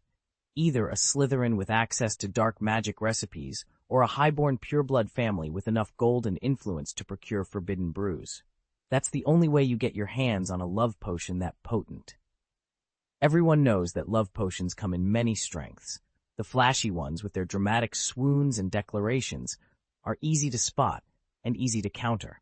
But the most dangerous brews are the quietest. A master like Professor Snape could certainly concoct a high-grade love potion so subtle that its victim senses nothing more than an overwhelming compulsion, one they can't resist even if they realize what's happening. This sort of enchantment seeps in silently, until by the time it's discovered, the pair are already well beyond rescue, often with children of their own. Recently, Draco Malfoy floated just such a theory. He claimed someone must have slipped a secret love potion to Ron Weasley. He presented his case, but was promptly shut down by no one less than Professor Snape himself. Word of Draco's accusation reached Mr. Weasley, who took it straight to Dumbledore. The headmaster decided that only a definitive test would settle the matter. That very evening, at dinner in the Great Hall, Snape summoned Ron to the Slytherin table and conducted a full examination. Wands out, potions lined up, everyone watching. At the end, he pronounced Ron completely free of enchantments or potion residue. Case closed, he declared, in a voice that brooked no argument. Yay, Snape's public demonstration carried an unexpected consequence. From that day on, he issued a strict edict for all potion lessons. No makeup, no jewelry, nothing that might conceal a vial or hide a trace of potion. He made it clear that students caught flaunting these accessories would face disciplinary action. What began as a precaution in his classroom quickly spread. Now most witches, and even a fair number of wizards, observe the rule purely because no one can quite recall where the rumor started. Professor Snape's perpetual bachelorhood has always baffled the wizarding world, until now. Whispers claim that he simply doesn't need a conventional relationship. Instead, he secretly laces the meals of anyone who catches his eye with potent love potions, allowing them to satisfy their desires in private. This rumor gained unexpected fuel when a mixed-race Hufflepuff student discovered a photograph tucked inside a neighbor's old trunk. The picture was of a man named Daniel Page, his neighbor's young son. Intrigued, the Hufflepuff investigated further and learned that the boy's mother is a witch. She and her husband have 3 children, an older son, a daughter, both squibs, and Daniel, the youngest, who clearly has magical abilities. Even more curious, while she was pregnant with Daniel, his mother quarreled with her muggle husband and briefly returned to the wizarding world. Now, Daniel bears an uncanny resemblance to Severus Snape. Pale skin, sharp features, even the same intense stare. The only difference is Daniel's shock of bright red hair, inherited from his mother. Convinced that this can't be a coincidence, the Hufflepuff student is sure Daniel must be Snape's secret child, one more of Snape's prey, so to speak. As for the 2 older children, they seem to be entirely Muggle-born, rather than squibs. Admittedly, the evidence is thin, but the rumor mill has already begun to churn. Chapter 8. Rumors reach Dumbledore. A curious and troubling whisper had begun circulating through the magical community. It claimed that any witch or wizard who looked too well turned out in the presence of baby Daniel Page risked becoming his next mother. Literally. Fearing some bizarre enchantment, even the most fashion-conscious witches started dressing down. No makeup, drab robes, and purposely clashing colors. Better to look ugly than to get tangled up in him, became their mantra. Harry Potter had dismissed the chatter as absurd, until he noticed Severus Snape studying a grainy photograph of Daniel with uncanny intensity. Snape's black-gloved fingers hovered over the image. He rubbed his chin, narrowed his eyes. Harry, peering from the shadows, felt a rare flutter of unease. What Harry did not know was that the rumor had landed on the desk of Albus Dumbledore himself. It was Friday, January 14th, and the first snow was beginning to fall outside Hogwarts. In the headmaster's warmly lit office, Dumbledore sat behind his desk, looking thoughtfully at Snape. "Severus," he said softly, "I've just heard an intriguing report about our incoming student, Daniel Page." He steepled his fingers. "My sources tell me his mother, having recently returned to the magical world, purchased an assortment of potion ingredients in Diagon Alley, ingredients traditionally used for love potions." Dumbledore paused, adjusting his half-moon spectacles. What's more, he added, ministry investigators went so far as to examine her husband for any sign of a love potion spell, yet found no trace of magic in his system. Snape's expression remained as impenetrable as ever. Rumors, Headmaster, he said coolly. You know how quickly gossip takes flight among witches and wizards. Precisely why I'm uneasy, Dumbledore replied. I want to know if there's any truth here beneath the sensational stories. Keep an eye on the pages, and discreetly, if you please. Snape inclined his head once. As you wish, Headmaster. Dumbledore released a quiet sigh and gazed out the window at the drifting snow. There's something curious at work, he murmured, and though the full story of Daniel Page remained buried beneath whispers and half-told tales, Harry, Snape, and Dumbledore were now determined to uncover it. The mystery of baby Daniel, his mother's curious purchases, the strange rumors of love potion magic, and the fear he inspired in witches everywhere, had only just begun. Dumbledore settled behind his desk, steepling his fingers. Mrs. Page claims she only wanted to mend fences with her lover and that her nerves got the better of her when she tried to brew the love potion. Yet as headmaster of Hogwarts, I've seen her potions record. She scored 0. It's all on her OWL certificate and confirmed by ministry files. With no solid proof against her, we could only issue a warning and let her go. But what if she never brewed that potion herself? What if it was given to you, and she's actually the one under its effects? Severus Snape's mouth twitched in annoyance. You think I would do such a thing? Dumbledore's gaze remained steady. I know your loyalty to the Order, and to Lily, has never wavered. But another detail troubled me. On the night Mrs. Page collapsed drunk, you were seen drinking heavily as well. Then I took a trip to Diagon Alley. He tapped his wand, and a photograph floated into view above the desk. Look at this, Dumbledore said softly. From the angle of her profile to the shade of her hair, Mrs. Page is the spitting image of Lily Evans, the same flame-red hair, the same emerald-green eyes. Tell me, Severus, can you really be sure whose heart is enchanted here? You're saying that because I was drunk, I stumbled across her buying those potion ingredients in Diagon Alley, and then I must have had bad intentions? That's certainly one possibility, Dumbledore replied, blinking as he considered the claim. Chapter 258. Snape is about to go bald. A slip of parchment drifted into Severus Snape's hand, sent flying by a subtle flick of Albus Dumbledore's wand. Snape's dark eyes narrowed as he read the single line scrawled across its surface. Not me? He sneered. Notme? Ridiculous. An association of wizards unjustly imprisoned under fudge, and Miss Page is tied to it? Despite himself, Snape felt a twinge of unease. The woman's delicate features bore an uncanny resemblance to Lily, and her history of suffering echoed the tragedies of his own mother. He pressed the parchment back toward Dumbledore, frowning. The headmaster's half-moon spectacles caught the light as he smiled gently.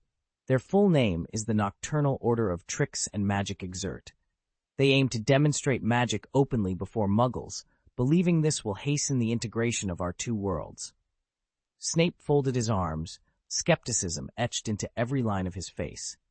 I've never heard of them. Why has this order been kept so quiet? Because they're new, Dumbledore explained. They formed only after encountering Mrs. Page, formerly Margaret Page, a gifted witch who lived among Muggles. She endured years of domestic abuse by her non-magical husband, yet still excelled academically. Naturally, the Order took notice of her unique talents. Snape's lip curled in contempt. Exposing ourselves to Muggles. It's preposterous. And you summoned me here just to discuss this fledgling group? Dumbledore's serene smile never wavered. Precisely. Ever since Voldemort and his Death Eaters rose, I've never dared show my face, Dumbledore said softly, leaning back in his chair. Snape exhaled in relief. A turtle, he murmured. I see. But Severus, their ideas are perilous. They aim to force the merging of the magical and Muggle worlds, recklessly fast. In their eyes, the balance will eventually correct itself, and any bloodshed along the way is simply a necessary sacrifice. Is Voldemort in danger? Shouldn't we be focusing all our efforts on stopping him? Snape pressed. Dumbledore shook his head. You're right, of course. Yet I find myself at a loss for why we've failed so far. In my frustration, I turned my attention to what comes after victory, how we might rebuild our world. That search led me to this new faction. Snape frowned. You mean they've made themselves known? In a fashion, Dumbledore replied. Through Arthur Weasley and Amelia Bones, I've learned they've been quietly guiding every significant innovation in our community. When Grindelwald's followers, the so-called Saints, arrived in England, it fed their illusions of an imminent merger between magical and Muggle societies. But they're mistaken. We are still too few in number. True integration demands a balance in population, a parity we simply do not have. Our understanding of Muggle technology is still painfully rudimentary, Dumbledore said, leaning back in his high-backed chair. His half-moon spectacles caught the lamplight as he spoke. So far, our enchantments have only touched basic, low-end devices, simple horseless carriages, wind-up radios, nothing more. Yet these enthusiasts refuse to see the limits. All they want is to go faster, to push further. Snape's dark eyes narrowed.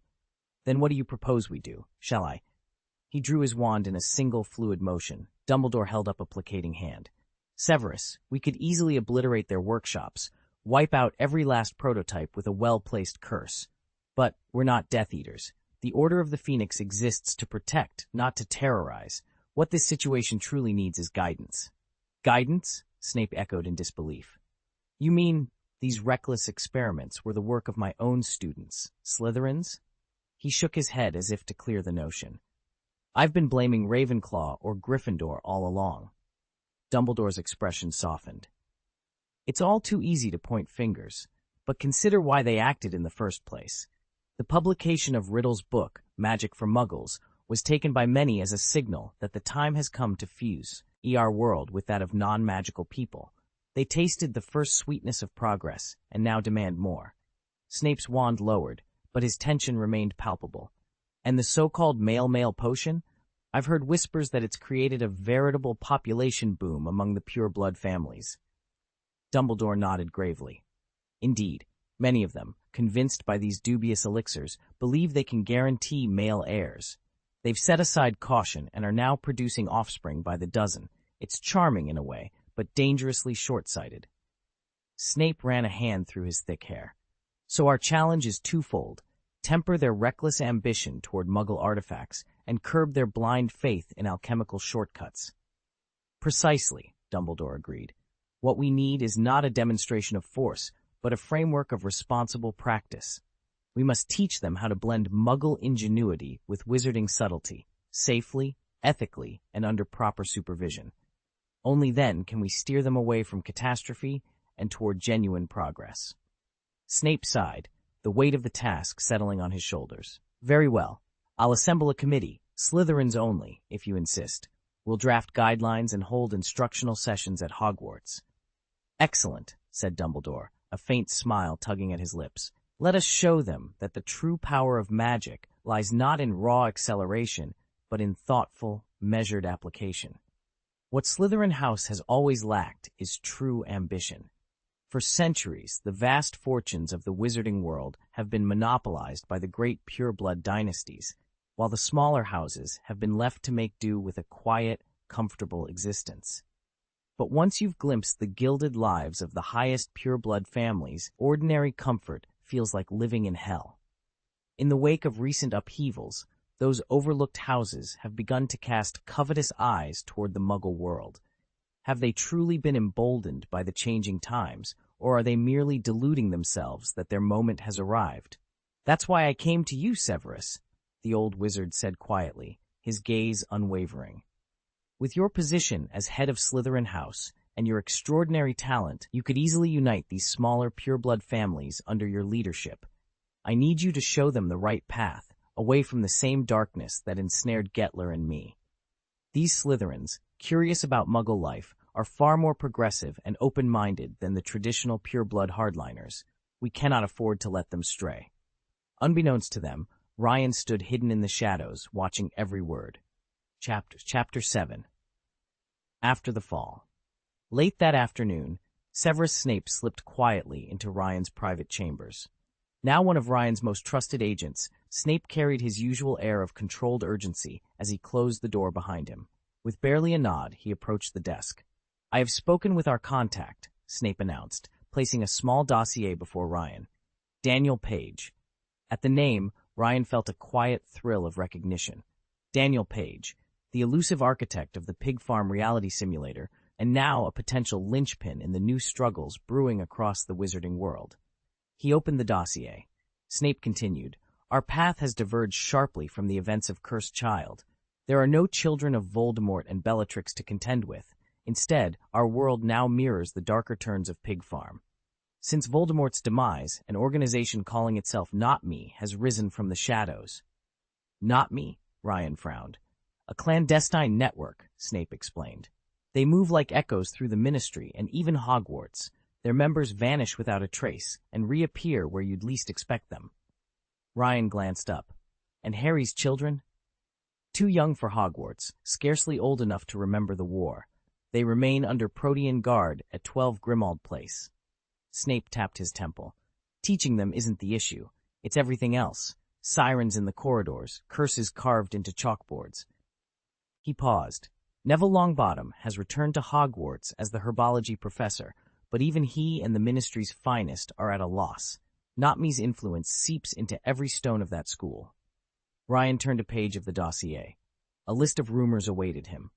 One witch refused her Hogwarts letter altogether. A wizard, never seen beyond the slums of Nocturne Alley, has mastered the vanishing spell, normally taught only in fifth-year transfiguration. Ivy Alderidge, they say she erased her own twin sister from existence, literally wiping her out of all memory and Ministry records. A pale, white-haired child, dubbed the New Dark Lord by frightened townsfolk, has been glimpsed near the Forbidden Forest. The arcane wing of the Ministry building has begun sagging under unknown magical forces, its corridors permanently crooked. Ryan closed the dossier slowly. The weight of these strange occurrences pressed down on him. "They're testing us," he said softly, "probing our defenses, our trust." Snape inclined his head. "Exactly. Not Me remains untouchable unless we uncover their true purpose." Ryan rose from his chair, resolve crystallizing in his pale eyes. "Then we'll find it. Tonight, assemble our best. We strike at the heart of their operations." Snape's dark features registered a rare, approving glimmer. Together, they stepped into the gathering dusk, determined to light a spark of hope before the shadows swallowed the wizarding world whole. The Ministry of Magic hasn't changed since Fudge's days. Still slow to act, more interested in rounding up isolated witches and wizards with no powerful backers and punishing them harshly. Take Daniel's mother, for example. Accused of a minor infraction, she found herself dragged before a tribunal that cared far more about her lack of connections than the facts of her case. Back then, when Not Me first appeared, everyone believed Voldemort was gone for good. They expected a new era of peace and true justice. Instead, the Ministry's old prejudices only deepened. Yes, they managed to root out a few dangerous offenders, but their obsession with bloodlines, social standing, and political favors remained intact. Merit and honesty were still treated as afterthoughts. That deep divide between what the magical world hoped for and the reality of its corrupt institutions set the stage for Not Me's birth. Originally a small, secretive group, too wary to show its face, it sprang up in the shadows as a direct response to the Ministry's failures. Now, though, Not Me has grown more organized and disciplined than ever. Ironically, despite its beginnings as an underground movement, it was its increased structure that made it easier for Ministry informants to uncover, and the organization still teeters on the edge of exposure. The only thing that diverges from the original timeline is that there's an extra Dumbledore now. Some wizards whisper that it's sheer lunacy, but his very presence explains everything. Relying solely on intelligence from his network of spies, his own razor-sharp mind, and a handful of discreet inquiries, he's managed to uncover every secret this shadowy organization tried to hide. It's nothing short of astounding. And yet, Severus Snape seems to have been handed yet another assignment, on top of the ones Lane already set for him. As Ryan watched Snape stride away, he couldn't shake the thought. Could the rumors be true? Is Snape not actually bald? Chapter 259, Be Frank and Honest, also known as Chapter 672, Frankness. Harry was idly leafing through a stack of unread daily prophets when a familiar face on the front page made him pause. "Snape again?" he muttered. "Has Dumbledore sent him out on another mission?" Ron wandered over, peering at the bold headline, Professor Snape launches broom maintenance line. When did Snape start tinkering with broom repairs, he asked, frowning. He knows a thing or two about flying, no doubt, but this is odd. Is he giving a new company free publicity? Draco Malfoy, lounging nearby, chimed in. I can tell you exactly whose name is on that toolkit. It belongs to the Evers family. Elliot Evers, a first year in Slytherin, is the wonderkind behind it, but the company was founded by his older brother Vincent. Draco tapped the photograph on the page, where the silver and black Evers crest gleamed on a polished repair box. See that emblem? That's the family logo. So? Ron shrugged, looking less than impressed. He's just some freshman. Hardly headline news that Professor Snape's sponsoring a promising student startup. After all, Vincent Evers is one of Professor Snape's own houseboys. It's like Professor Sprout penning a recommendation for Hufflepuff's Rocky and his new fertilizer venture. Nothing to get excited about. Harry flipped the paper shut. Fertilizer boy? He echoed. Yeah, Ron replied with a grin. That's Rocky. He couldn't stop crying about his compost formula until Sprout put in a good word. He rolled his eyes. Honestly, wait until you graduate, Harry. You'll start your own flying club, and you'll see half the staff out there doing the advertising for you. Harry couldn't help but laugh. Between Snape's surprise publicity stunt and the professor's habit of championing their favorites, Hogwarts never ceased to be entertaining. It's a sign of the times, isn't it? Ginny said, noticing Harry's puzzled expression. Take Percy, for example. He made headlines in his very first year at Hogwarts for never bothering to change his underrobes. And Rocky was only a second year when he started tinkering with Muggle inventions. By the time he graduated, he'd already launched his own company. Harry shook his head. That's not what worries me. It's Snape. He's been showing up everywhere these past few weeks, far more often than seems natural. I know, Ron exclaimed, raising a hand. But let me finish Ginny's point first. Ever since the Ministry decided Muggle items could be magically modified, countless new markets and industries have sprung up. The wizarding economy's boomed, and career paths have diversified. Graduates still flock to the Ministry of Magic, but a growing number are choosing to start their own ventures. The Ministry has even introduced special startup loans just for recent graduates. Ginny nodded. Exactly. With Muggle tech and magical innovation combining, it's the perfect time for young wizards and witches to strike out on their own. Draco let out a low whistle. So that's why Rocky and Vincent Evers decided to set up shop. They were simply following the new policy. Harry frowned. Do you really think it's that straightforward?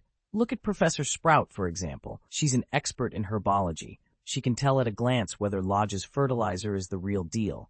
Sprout wouldn't defend her students unless she truly believed in their product. Draco nodded. Exactly. But Professor Snape? He can't stand brooms. He'd never market Quidditch equipment. Instead, people are saying he's been holed up in the dungeons, repairing and maintaining props and apparatus. Harry tapped his chin, uneasy. Something about that doesn't sit right with me. Snape doesn't take on extra work without a reason. Draco glanced sideways, a calculating look in his pale eyes. And what about Ron and Ginny? Do you think that's normal? Harry blinked. They've been on better terms lately, sure, but married already? And so quickly? Draco shrugged. Ron jumped to answer Ginny's question before she'd even finished asking it. It felt deliberate, almost rehearsed. Isn't that strange? Harry's stomach twisted. He couldn't shake the feeling that they were just scratching the surface of something far more complicated.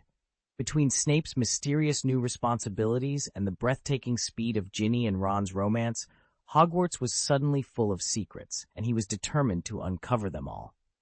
Ron couldn't sit still. He kept shifting in his chair until he finally burst out, "Do you really think I took some high-grade love potion?" Ginny nodded so vigorously her hair rattled. And now half the castle believes Professor Snape has a habit of drugging people. Meanwhile, that Hufflepuff boy Daniel has somehow gained an extra father. Draco rolled his eyes. Honestly, I think Snape's been ducking out of the dungeons more often these days, just to make it look like he wasn't involved. None of this mess is our fault. It all started with that Hufflepuff. The weird part is how much Snape and Daniel resemble each other. If anything, it's benefited Daniel. He's caught the eye of potions masters way ahead of his year. A magic potion? Ron grimaced. Do you honestly think everyone's into that? Of the four of us, neither Ginny nor I enjoyed it. Right, Ginny? Ginny stayed silent, her fork hovering over her plate. Draco turned to Harry with a knowing look. Magical talent tends to run in families. Take you, Harry. You fly like your father, and you've got your mother's knack for potions. Daniel's mother was a brilliant potioneer, too. If she hadn't married a muggle, she'd probably be the one lecturing in this dungeon. That's a load of nonsense, Ron scoffed. You could be a great potions master yourself, Draco. Right, Ginny? Ginny stayed silent under Ron's gaze. She'd known something was off the moment the subject came up. Sure enough, Draco wasted no time jumping in with a mocking laugh. Look at you, Harry, finally noticing. Since when have Ron and Ginny been such chummy friends? You two spent all that time side by side arguing with me, not bonding. Harry stroked his chin and glanced from Draco to Ron and then to Ginny. With only 4 days left until the 24th, and more than half the month already gone, they still hadn't offered any explanation for their sudden reconciliation. Rumors had spread that Ron must have been slipped a love potion or bewitched with a confundus charm, yet neither of them had said a word. It's not strange at all, Ron began defensively. Draco said Ginny and I. Enough, Ron, Ginny interrupted, her tone firm. Everyone sees it's not normal. She drew in a steadying breath. It all started with a dream. At first, I thought I was the only one who had it, but we both know Ron can't keep anything to himself, so I learned he'd dreamed it too. In that dream, our lives had swapped. I lived through everything he'd ever experienced, from his earliest memories to this very day. Harry stared at her, stunned into silence. Draco's face drains of color as he blurts out, You mean that includes being intimate with Harry? He glances briefly at Ginny, but his gaze zeroes in on Ron. Harry does the same. Faced with Draco's question, Ron gives a small, reluctant nod. Draco exhales sharply, and Harry staggers backward until his back hits the common room wall. Ron Weasley. Ginny's voice cracks with fury. Her cheeks burn crimson as she glares at her brother. You never told me any of this. I have a girlfriend, Ron stammers, his voice barely above a squeak. Draco shakes his head in disbelief, but steps forward to address Harry. For your own safety, I think you should keep some distance from Ron for a while. Harry's eyes go wide. I agree. Ginny's expression softens for a moment, then hardens again. Ron's panic flares. He blurts out, Okay, I'll switch beds with Terry on the far right, away from Harry. I'll go find Lavender right now. Before anyone can respond, Ron bolts from the lounge. Ginny exhales slowly and sinks down onto a nearby armchair, her head in her hands. What on earth is going? She whispers to herself, utterly bewildered. Chapter 673, Crumb's Repayment. It's January, and it's freezing, yet there's Crumb flying around all day, one Hufflepuff muttered as they trudged toward the Care of Magical Creatures classroom. He's really relentless. Harry glanced up at the overcast sky. Though heavy, feather-light snow drifted down all around, his enchanted vision picked out Victor Krum without effort. High above the castle grounds, Krum was wheeling on his Nimbus 2001, bundled against the cold, in emerald green dragon skin earmuffs and a thick black fur cloak that billowed behind him. Neville followed Harry's gaze and nodded thoughtfully. Maybe this has something to do with the mystery we've been chasing. Behind them, Ron stood awkwardly among a cluster of Ravenclaws, clearly keeping his promise to Ginny to give Harry space. Even the dormitory seating had shifted around him, a silent reminder of the uneasy truce they were maintaining. Harry sighed inwardly. Between Crumb's strange flights and Ron's cold shoulder, it looked like another unpredictable day at Hogwarts. Neville ended up on the bunk next to Harry's. The moment Ron hesitated, Anthony jumped up and swapped berths with him. Now, from left to right, the beds were occupied by Ryan, Harry, Anthony, Neville, Ron, Michael, and Terry. Harry felt caught between relief and unease. On one hand, he was glad his friendship with Ron had been mended. There was so much they still needed to catch up on. On the other, the memory of Ron's dream, where Ginny had grown intimate with Harry, stung his pride and made him want to pull away again. That inner conflict drove Harry to wander to the edge of the Forbidden Forest that afternoon. Hagrid was already waiting for him, as was a surprising guest, Hephaestus. When they stepped into the clearing, the snow around them had almost completely melted. A handful of wizards who'd arrived earlier were shrugging off their heavy winter cloaks, revealing the silken robes underneath. It was unmistakably March, the time when the last vestiges of winter yield to spring's return. Harry watched as Lisa Dupin and Padma paused to remove their own cloaks and began to whisper guesses about the day's magical creature. "Do you think it's shy in the cold?" Padma asked, tugging off a fur-lined hood. "Maybe," Lisa replied. "Could this be an ash snake?" Harry tightened his cloak and stepped forward, curious to see whether today's lesson would live up to expectations and whether he could stop worrying long enough to enjoy it. Hagrid wasn't the least bit surprised when Hephaestus appeared at the edge of the clearing. Over the past term, his care of magical creatures classes had grown wildly popular, so much so that he'd started bringing in specimens from well beyond the curriculum, often making impromptu detours into the Forbidden Forest. Hephaestus, a mysterious figure half centaur and half forged spirit, was now almost a fixture in Hagrid's lessons, and the students had come to expect his sudden entrances. As the bell rang, Hagrid's great voice boomed through the corridor. "Right, everyone! Follow me now! We're off to meet today's guest." They trudged past the castle gates and into the forest's shadowy edge, where starlight filtered through ancient oaks. Not 10 yards in, a small stable shimmered into view between two gnarled trunks. The sudden appearance set the class buzzing. "Is that our elusive rune horse?" whispered Lavender Brown. Harry peered closer. "If it is, that stall's far too cramped." "Also," added Hermione, "shouldn't it reek of fire whiskey? They're supposed to be liveried on it." "Honestly, I've never smelled anything but fresh hay," Ginny muttered, nose wrinkling. Dean tossed his head. "Did anyone else spot something by the Beauxbatons' carriage earlier?" "Looked like a horse, but I reckon it wasn't a horse at all," Ron interjected. "More like a man in a cloak." Before the speculation could go any further, Hagrid stepped forward, beaming. He rapped on the stable door with his umbrella. "All right, quiet down. The creature inside isn't just the so-called D-Rune horse. Oh no, he's known in some circles as the patron saint of horses, and he's been looking forward to meeting you all." Professor Hagrid stood before the class, arms folded, a broad grin on his face. "Now pay attention, everyone. These little creatures are called Porlocks, or runic horses if you prefer. Normally, they're a quarrelsome bunch, always sparring among themselves. But give them a nip of fire whiskey." He waggled a finger as if warning of danger. "And they suddenly go all soft. Instead of fighting, they'll come right up to you and nuzzle your hand as if you were an old friend." He glanced around the room, stopping at skeptical faces. Mind you, they're naturally very shy and don't trust humans one bit. If you get too close too quickly, they'll vanish into thin air. Well, into a bed of straw, really. Their nests are built on straw piles, scented with horse musk, and during the day they hide among the full-sized horses they're meant to protect. Clever, aren't they? Hagrid paused, letting the information sink in. "All right then, can anyone tell me their proper name?" Silence followed, broken only by Hermione's thoughtful hum and Luna's distant gaze. Finally, Harry Potter raised his hand. "Porlock?" "Right you are," Hagrid boomed, clapping Harry on the shoulder. 2 points to Ravenclaw." With that, he threw open the stable door. 4 or 5 tiny figures shuffled out, each scarcely 2 feet tall. They stood upright on cloven hooves, their bodies covered in coarse but surprisingly soft hair. A thick mane ran down each neck, just like a miniature horse's, only their snouts were comically large, twitching inquisitively. 2 little arms ended in stubby fingers, giving them an almost puppet-like appearance. A collective "ooh" rippled through the girls in the class, their eyes shining with delight.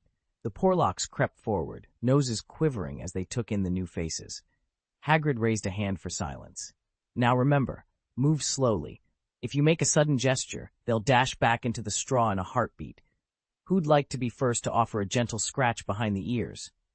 Lisa Dupin was the first to break the silence. "How are we supposed to get close to these little things? I mean, how do you actually hold one and—" "Stay calm." Hagrid gave a hearty chuckle and stroked his beard. "That, my dear, is exactly what today's lesson is about. No magic. You want the Porlocks to come to you of their own accord. Remember what I told you about making a proper introduction?" A few of the timid creatures peeked out from the piled straw in the corner of the hut, their small heads bobbing as they eyed the students. With 10 minutes left in class, Padma Patil decided to try Hagrid's method. She scooped up handfuls of hay, scented with horse sweat, the aroma pawnlocks find irresistible, and tucked it into her robes, along her sleeves, even in her hair. The rest of the class watched in astonishment as the tiny creatures drew nearer, noses quivering with curiosity. Padma stayed perfectly still, whispering soft encouragement until one bold little pawnlock hopped into her lap. 5 points to Padma, Hagrid cried, beaming with pride. Spurred on, the other girls followed suit. Each gathered scented straw and bundled it under her cloak. Moments later, a circle of students knelt amid the hay, gently cradling the shy pawnlocks in their arms. Across the hut, the boys seemed completely uninterested, whispering to one another and glancing around as if they'd rather be anywhere else. Harry, too, felt his attention drift. An eerie, ethereal singing seemed to float in from somewhere beyond the windows. By the time Hagrid finally dismissed the class, the girls were still nestled in the straw, unwilling to give up their new friends. Harry and his companions left the hut and made their way back to the castle, the soft squeaks and delighted laughter of the girls following them all the way to the front gates. Harry hesitated on the edge of the forest, replaying in his mind the faint singing he'd thought he'd heard in class. Only Neville insisted it was real. Everyone else claimed there'd been no music at all. Puzzled, Harry turned to leave the trees behind when a sudden gust of wind and swirling snow carried the unmistakable whoosh of a broom slicing through the air. A moment later, Victor Crumb dropped into view, hovering just above the ground. "Hello, Harry," he called, lowering his broom. "Could we speak alone for a moment?" Harry opened his mouth to reply, and the others, Lunas and the rest, nodded and drifted away among the pines. Soon it was just Harry and Crumb in the swirling snow, the world hushed around them. Victor exhaled, brushing snowflakes from his dark hair. "First of all," he began, "congratulations on making up with Ron." Harry blinked. "What?" "Don't look so surprised," Crumb said with a small smile. "I heard from Hermione." He paused, then added more quietly, "I shouldn't really have told you this. We're competitors in the tournament, after all. No matter, but we're friends too, and I figured you'd understand why I'm telling you." Harry waited, curiosity sparking behind his green eyes. "In the first task," Victor continued, "you gave me the real challenge all along. You let me in on what was expected, dropped hints so I could play smarter. And while I was preparing, I noticed you haven't done any serious flying practice lately." "What do you mean?" Harry asked. Crumb reached beneath his robes and produced a small, neatly wrapped package. He handed it to Harry with an encouraging nod. "Flying," he said simply. "You haven't been on your broom much these past weeks. I thought these might help." Harry untied the ribbon and unfolded the cloth to reveal a pair of dragon-hide earmuffs and a tiny dragon figurine carved from ebony wood. The earmuffs were lined with soft, silvery fur. The figurine's wings were tipped in rubbed gold leaf. Victor's dark eyes glimmered in the lamplight. "Dragon skin is surprisingly light, and these earmuffs will keep the wind out of your ears when you're speeding. The figurine, well, it's just something to remind you how fierce you are up there. A sort of good luck charm." Harry slipped on the earmuffs and closed his fingers around the little dragon. Warmth spread through his palms as if the carving really did breathe fire. He looked up at Crumb, gratitude and renewed determination mixing in his gaze. "Thank you, Victor," Harry said softly. Crumb grinned. "Now, let's see you fly." He tapped his broom, and together they rose into the swirling snow, heading back toward the Quidditch pitch, two champions, ready to face whatever the tournament would throw at them next. "There's going to be a surprise, so I'd better get going. You've just reunited with Ron, and he's still waiting for you." Chapter 261. Riddle. This isn't the original timeline, and in this world, Harry Potter is far less given to raw emotion. Back in the first timeline, whenever Cedric Diggory offered him a nudge, some cryptic hint about the upcoming task, Harry barely registered it. He'd watch Cedric strolling the corridors, arm in arm with Cho Chang, and never pause to puzzle out the meaning behind his words. Instead, he dismissed Cedric's tips as worthless and felt an odd sting of grievance. Take, for example, Harry's approach to the first Triwizard task. He'd explained his entire plan to Cedric. Cedric's lone piece of advice was, "Go have a bath." and that was that. To Harry, it confirmed his suspicion that Cedric wasn't really trying to help. He was just showing off. If he genuinely wanted to share information, he would have been clearer. What rankled Harry most was that he never even mentioned this to Hermione, the true strategist of their group. He stubbornly insisted he already knew the secret of the golden egg. Still, in the end, he swallowed his pride, tucked the egg under his robe, and made for the prefect's bathroom. Watching him go, Mad-Eye Moody, really Barty Crouch Jr. in disguise, couldn't help but mutter, "I thought you'd lean on your friends when you needed them." Longbottom would have told you straight away, but you didn't ask, and your pride and fierce independence almost cost us everything. Harry met Clum's gaze evenly. That was then. I've come to realize this isn't the original timeline. Ever since Dumbledore began training me, I lost the strange mystique I carried when I first arrived at Hogwarts. To everyone else, I probably look like any other teenage boy, but with a purer heart and braver soul. So when you reminded us about the second challenge, I seized the moment, unraveled the clues, and laid everything out for all of you. He let that settle, then delivered the crux of the solution. Here's what we need to do. Don the fire dragon emblem and launch the enchanted earmuffs into the sky. That's how we trigger the next phase of the game. In the Gryffindor common room, Ron finally managed to edge close, shifting on the sofa and scooting his backside a little nearer. "Hang on a sec," he began, hopeful. But Ginny was quicker. She slipped in beside Harry, effectively blocking Ron's advance with a teasing smile. "Honestly, Ron," she chided, "we all know what's coming. We're going to mount dragons and race through those perfect blue skies and fluffy clouds.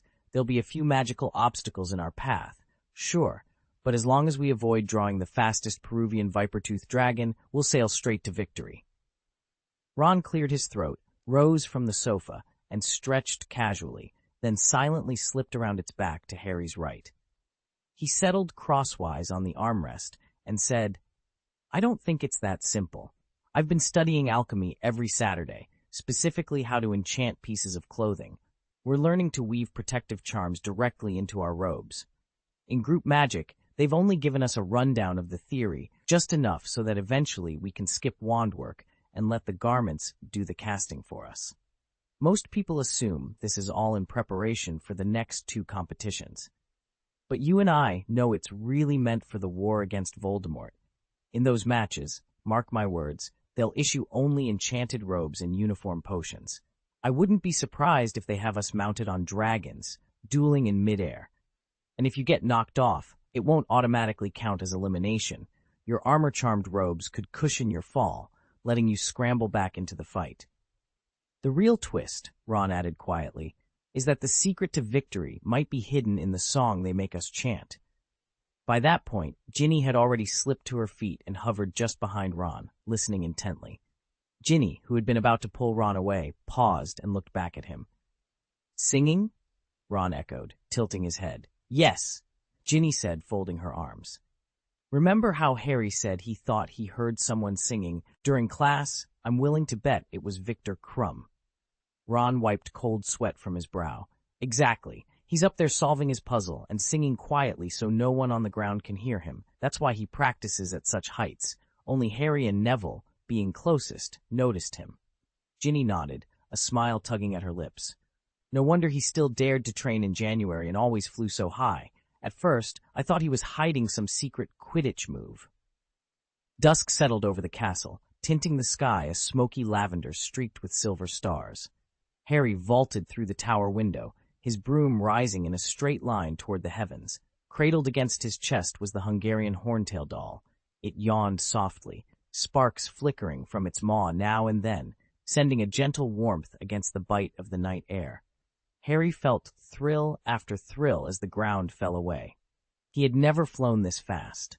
The moon and stars seemed to draw closer with each passing second. The cold wind stung his cheeks, but all he felt was exhilaration. Harry squinted against the biting wind and glanced back at the shrinking silhouette of Hogwarts. From this height, the castle's towers and turrets looked small, their windows glimmering like distant stars. He hovered in midair, lost in the view, until Ron's voice, sharp with complaint, broke through his reverie, followed by a shivering shout from Ginny. Ginny was on her old Nimbus 2001, which lagged several feet behind Ron's gleaming firebolt. "Brr, it's freezing up here," she wailed. "I've never flown this high before." "Could you slow down so I can catch up?" Ron groaned, teeth chattering. "This altitude is way too high." Their discomfort was a world away from Harry's exhilaration. Below them, each exhaled breath formed swirling clouds, drifting like misty petals in the cold air. Harry watched them for a moment, marveling at how the fog curled and billowed around their broom bristles. "Harry, look at your earmuffs," Ron called, his voice a mix of curiosity and awe. Harry reached up and touched the plush green earmuffs he'd forgotten he was wearing. At the very instant they had lifted off the ground, the little head warmers had begun to glow. Now, nestled among the dragon scale pattern, a soft, golden light pulsed gently, as though powered by the climb itself. Harry smiled, tucking his chin against the warmth. Even if Ron and Ginny weren't quite as thrilled by the altitude as he was, it seemed his enchanted earmuffs were enjoying the flight just as much as he was. Harry held the doll up and studied it. The faint yawning he'd seen earlier was gone. Now it sat in his arms like any lifeless, store-bought muggle toy. Harry's mind jumped back to the way Victor Krum had flown that day, never pausing or slowing. Could the strange song only appear when you reached both great height and high speed? Determined to find out, he kicked off from the ground and soared upward. The wind whipped through his hair, and his robes billowed like dark wings behind him. As he climbed higher, the rush of air around him began to take shape, weaving itself into a ghostly, otherworldly melody. "Don't seek us out, for we shine too bright. The sky may be ours, but the earth's our true home. In your search, remember this warning. We have stolen your most treasured prize. You have but 1 hour to reclaim it. After 60 minutes, hope will vanish, and your treasure will be lost forever." The music faded as suddenly as it had come. 1 minute later, Harry banked sharply and touched down in front of Ron and Ginny, who were both staring at him in wide-eyed wonder, straining to catch any last echoes of that warning song. "It's strange. What creature would choose to stay on the ground rather than take to the air?" Ron wondered aloud. Ginny shrugged thoughtfully. "Maybe flying hurts it too much." Chapter 262, The Final Winner. The riddle's solution turned out to be almost too easy. After a moment's hesitation, the 3 Ravenclaws nodded in unison. It was a Veela. When a Veela takes to the air, her enchanting beauty slips away. Her face elongates into a sharp bird-like beak, and from her shoulders burst a pair of long, scaly wings. Yet on solid ground, she remains irresistibly alluring, the very center of every gathered crowd. Confident in their answer, they signaled submission and began their descent from the raised platform. At that moment, a man swept into the vast auditorium carrying a broom. Harry noticed 2 curious changes. The earmuffs perched atop his head had reverted to their ordinary form, and the tiny fire dragon figurine cradled in his arms stirred once more, wiggling its little hindquarters as if settling into a cozier spot. Back at their seats along the Ravenclaw bench, Hermione whispered a quick muffling charm, ensuring no one overhead could hear their conversation. No sooner had the protective spell settled than a fresh riddle appeared on the enchanted display. The trio exchanged glances. This new puzzle made no mention of any fire dragons, and dove into discussion once more. Harry, Ron, and the others all knew that in the second task, they'd be flying again, this time over a dragon. Even stranger, the obstacle for the competition would be a flock of Veela. What could be so terrifying about creatures who, yes, unleash fireballs in their bird-headed form, but on the whole just seemed impossibly beautiful? And what exactly was the treasure mentioned in the riddle? Ron tapped his chin. "Maybe it means your best friend, like me." Ginny shot him a fierce look. "The riddle says, 'Most beloved baby, friends don't count. Who else could it be but me?'" Before Ron could mutter a reply, Harry held up a hand. "Hold on. Let's think about the Veela first. They've been set up as the obstacle in the second task. You do remember that the first task was the Hungarian horntail, right?" Ron waved his arms in mock offense. "Danger? I don't see it. Veela are supposed to be breathtakingly beautiful, skin as pale and soft as moonlight, hair that floats behind them even when there's no breeze. Their charms make every bloke go weak at the knees." Ginny reached out and stroked Harry's cheek in exasperation. "That's not fair. What about Fleur? She's either pure blood or a half-blood Vila. I wouldn't be surprised if her own relatives kept their distance because of it. Harry paused, glancing between his friends. Well, maybe that's exactly why they're so dangerous. That's it, Harry exclaimed, gripping Ginny's hand with excitement. Hey, I'm still here! Ron spun around, rolling his eyes. Ginny shot Ron a teasing look before turning back to Harry. All right, genius. What's the big reveal? How powerful is this, whatever you've discovered? Harry took a steadying breath and held Ginny's hand more firmly. No, listen. Think about the third task. We have to ride dragons. By any normal logic, dragons outclass human competitors by miles. The only wild card the judges have thrown in is the Vila. Fleur Delacour is half Vila, and her beauty literally bewilders men. There's no way the referees overlooked that. This has to be deliberate. They're not using Vilas to mess with us. They're using them to sabotage the dragons. Sabotage the dragons? Ron frowned, scratching his chin. I thought a Vila's allure only affects men. Ginny's eyes sparkled as she pieced it together, and she turned to Harry with a triumphant smile. That's exactly it. The riddle point's right here. Gather a circle of Vilas and amplify their glamour, and you could override even a Hungarian horntail's fiery defenses. Or maybe Durmstrang taught them an extra enchantment. We know Vilas are the Bulgarian team's mascot. The judges must have recruited them specifically to weaken the dragons before the task. Harry nodded. Once their combined charm takes hold of the beast, it'll be far easier for a champion to stay in the saddle. That's the real trick behind the third task. The Vila's power doesn't just affect humans, it can corrupt dragons too. Our mission is to sever that influence from the fire dragon, press on to its hidden lair, and recover the treasure. No doubt we'll face every kind of peril along the way. Warriors will plummet from great heights, and only those protective robes bristling with enchantments will keep us safe. Durmstrang?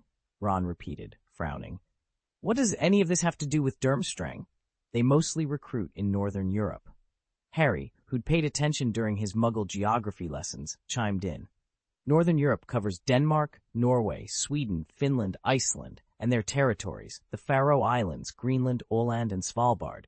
But I thought Durmstrang took German students too. Germany is Central Europe, not Northern. That's only a modern distinction, said Ron. Back when Prussia existed, its land straddled what we'd now call Central and Northern Europe. He shot Ginny a look. So do they recruit from Bulgaria then? Ginny sighed. Since when have you cared? You're supposed to be a Crumb fan. Harry and Ron leaned over the railing of the Quidditch stadium, watching the Bulgarian national Quidditch team file onto the pitch. Officially, only Bulgarian witches and wizards may join this squad, and their vivid crimson robes, cut and trimmed exactly like Durmstrang's, made them impossible to miss. No wonder Crumb's got such an edge, Ron observed. He must know every quirk of his teammates by now, and that odd international mascot they've brought along. Hold on, Harry interrupted with a wave. Just because Irvus wasn't spotted hurtling through the skies on a broom doesn't mean he didn't solve today's puzzle. And don't underestimate Hibiscus. She's Ryan's girlfriend, after all, and half Vila. She's far from ordinary. Ron frowned. A half Vila? Seriously? Think about Fleur Delacour, Harry said, a grin spreading across his face. From everything I've read, her charm rivals a whole coven of Vila.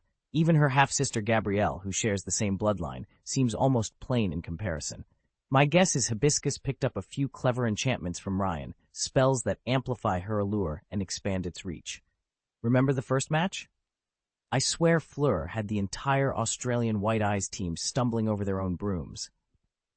They shared a laugh, but Harry's eyes gleamed with excitement. This chapter's far from over. Trust me, you'll want to see what happens next. For the second task, I imagine we'll be tied up managing that fire drake's fiery tantrums, keeping it under control and fending off all interference. Meanwhile, the so-called white-eyed Aussie, who's utterly smitten with Fleur, will probably swoop in to help her uncover her hidden treasure. What do you think? Ron asked, leaning back. With Ryan in the mix, I still expect Harry to snag second place, but I'm really curious. What exactly is this Dracula's treasure? If Ryan didn't want it, would the contest even keep going? It's not that simple, Ginny replied, her voice a touch stiff as she defended her brother. Harry's unquestionably the best. She caught herself, surprisingly pleased, when she noticed Ron's expression shift. Maybe his allegiance to Harry wasn't as ironclad as she'd assumed. Hastily, Ginny softened her tone. Anyway, second place is more than enough. This year's entire championship is being broadcast live. Winning isn't everything. What really counts is the performance. The champion will be the one who puts on the most exciting show. And honestly, with Fleur's magic so advanced, I doubt the audience will fully understand a thing she does. She might turn heads with her beauty at first, but not for long. The instant everyone realizes she secured her win, the moment she stepped into the arena, the judges who understand her talent will award her top marks, but the crowd won't be impressed. In the end, Harry will still emerge as the true champion. Chapter 263. The stern Professor Flitwick. Harry listened to Ginny's observation with only mild interest. It was true that the most advanced magic often produced almost no visible effect. Its power lay in subtlety rather than spectacle. Any wizard eager to impress, however, could layer on dazzling light and shadow displays, even customizing them to suit personal taste. In skilled hands, a simple wand movement could become a choreographed performance, drawing gasps from every spectator. His attention drifted to the last unanswered question. Why hadn't the fire dragon appeared in the puzzle at all? For a moment, he let his mind wander over the riddle's clues. Then he shook himself. He already knew the truth. The next challenge wouldn't be held on solid ground. It would take place in the sky, and the competitors' mounts would be dragons. The puzzle hadn't mentioned the fire dragon simply because there was no need to conjure an image of it. It was their steed by default. What remained hidden so far were the obstacles they'd face in flight and the location of the hatchlings they might have to rescue. Those details would come later. Across the courtyard, Victor Crumb continued to practice on his racing broom as if yesterday's riddle had demanded broomsticks instead of dragons. Harry watched him sweep down the length of the lawn, banking sharply at the far wall before kicking off again and shooting skyward. Crumb probably assumed the next task would test their broom work. Harry smiled to himself. If only Crumb knew what Flitwick and the castle's masterminds had in store for them next. Friday afternoon, October 21st. Harry, Ron, and Hermione poured out of the Gryffindor common room and made their way toward the Charms classroom on the 4th floor. They wove through the shifting corridors, nimbly sidestepping the disappearing steps that popped up at odd angles. 10 minutes later, they strode into the bright, book-lined classroom, and there, perched on a small stack of tomes, stood Professor Flitwick, beaming as always. "Morning, Professor," Ron called out, sliding up to Flitwick's makeshift podium. "Got any sweets today?" Flitwick chuckled and rattled a tin of sugary frogs. It wasn't that surprising how friendly they'd become with him over the past year. Since their 3rd year, he'd taken to spending his Sundays in Hogsmeade's Three Broomsticks, sampling, of all things, a sherry soda on the rocks, and, by his own admission, a dubious side of candied snails. Every time Harry and Ron visited the pub, they'd bump into him. Sometimes he even treated them to butterbeer. Over a round of drinks one afternoon, they discovered his favorite Muggle program, The Adventures of Belle. According to Professor Flitwick, he'd grown up dueling every chance he got, desperate to prove himself to classmates who teased him about his diminutive height, barely 4 feet, and his fairy ancestry. These days, he said with a fond sigh, he preferred watching Belle's exploits to any matchstick-wielding contest. As the last students found their seats, Flitwick hopped down from the books and beamed at the class. "Ready for today's charms?" he asked, wand at the ready. Harry exchanged a grin with Ron and Hermione. Charms had never looked more inviting. He'd been forced to brandish his wand simply to prove that, despite his small frame, he packed more power than anyone expected. In the end, he returned to Hogwarts with the duel championship trophy in hand, but with it came an unexpected price. Unlike many young witches and wizards, he couldn't set off on a grand tour of the world after graduation. It turned out this was hardly unusual among the staff at Hogwarts. Most of the professors had never left Britain once they'd completed their studies. Professor Trelawney had never drawn herself from the comfort of her own home. Professor Sprout refused to stray too far from her greenhouse. She simply couldn't abandon her plants. Professor McGonagall, back then, was smitten with a muggle and stayed close to him. Professor Dumbledore devoted himself to caring for his ailing sister. Snape, well, he'd slipped into the darker corners of the wizarding underworld. Hagrid's criminal record and broken wand barred him from holding any proper ministry post, so he settled for guard duty at the edge of the Forbidden Forest. Even Professor Lupin spent years just trying to prove himself employable. As a werewolf, reputable positions were few. On paper, then, nearly every Hogwarts professor was rooted in place. Everyone, that is, save for Professor Riddle, who'd supposedly traveled widely after graduation. But Harry suspected that Flitwick's neat account wasn't the whole truth. In reality, Riddle's globe-trotting reputation masked a far darker secret. He was nothing more than a fragment of Voldemort's teenage soul. Before graduation, everything had been sealed away in the diary. In the weeks that followed, I stayed holed up in the secret chamber beneath Malfoy Manor. With Dumbledore's help, I'd finally become independent again and regained a physical form.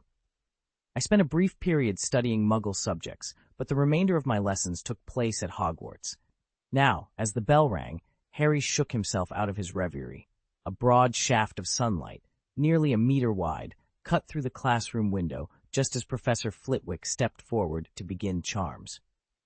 "Who can name all the spells we've learned since first year?" he asked, eyes sparkling with challenge. Before a single hand could rise, he rattled them off himself.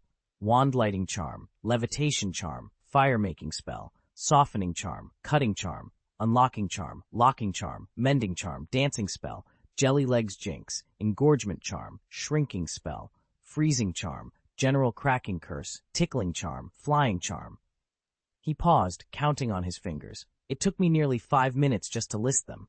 But tell me, how many of you can cast each of these flawlessly? And who here has mastered a universal counter-charm to dispel an opponent's magic? Professor Flitwick swept his gaze across the silent classroom. "All right, everyone," he began, his tone more serious than usual. "Today you'll work in pairs. Each team will perform 2 spells in succession. First, the universal unlocking charm, then a second spell of your choice.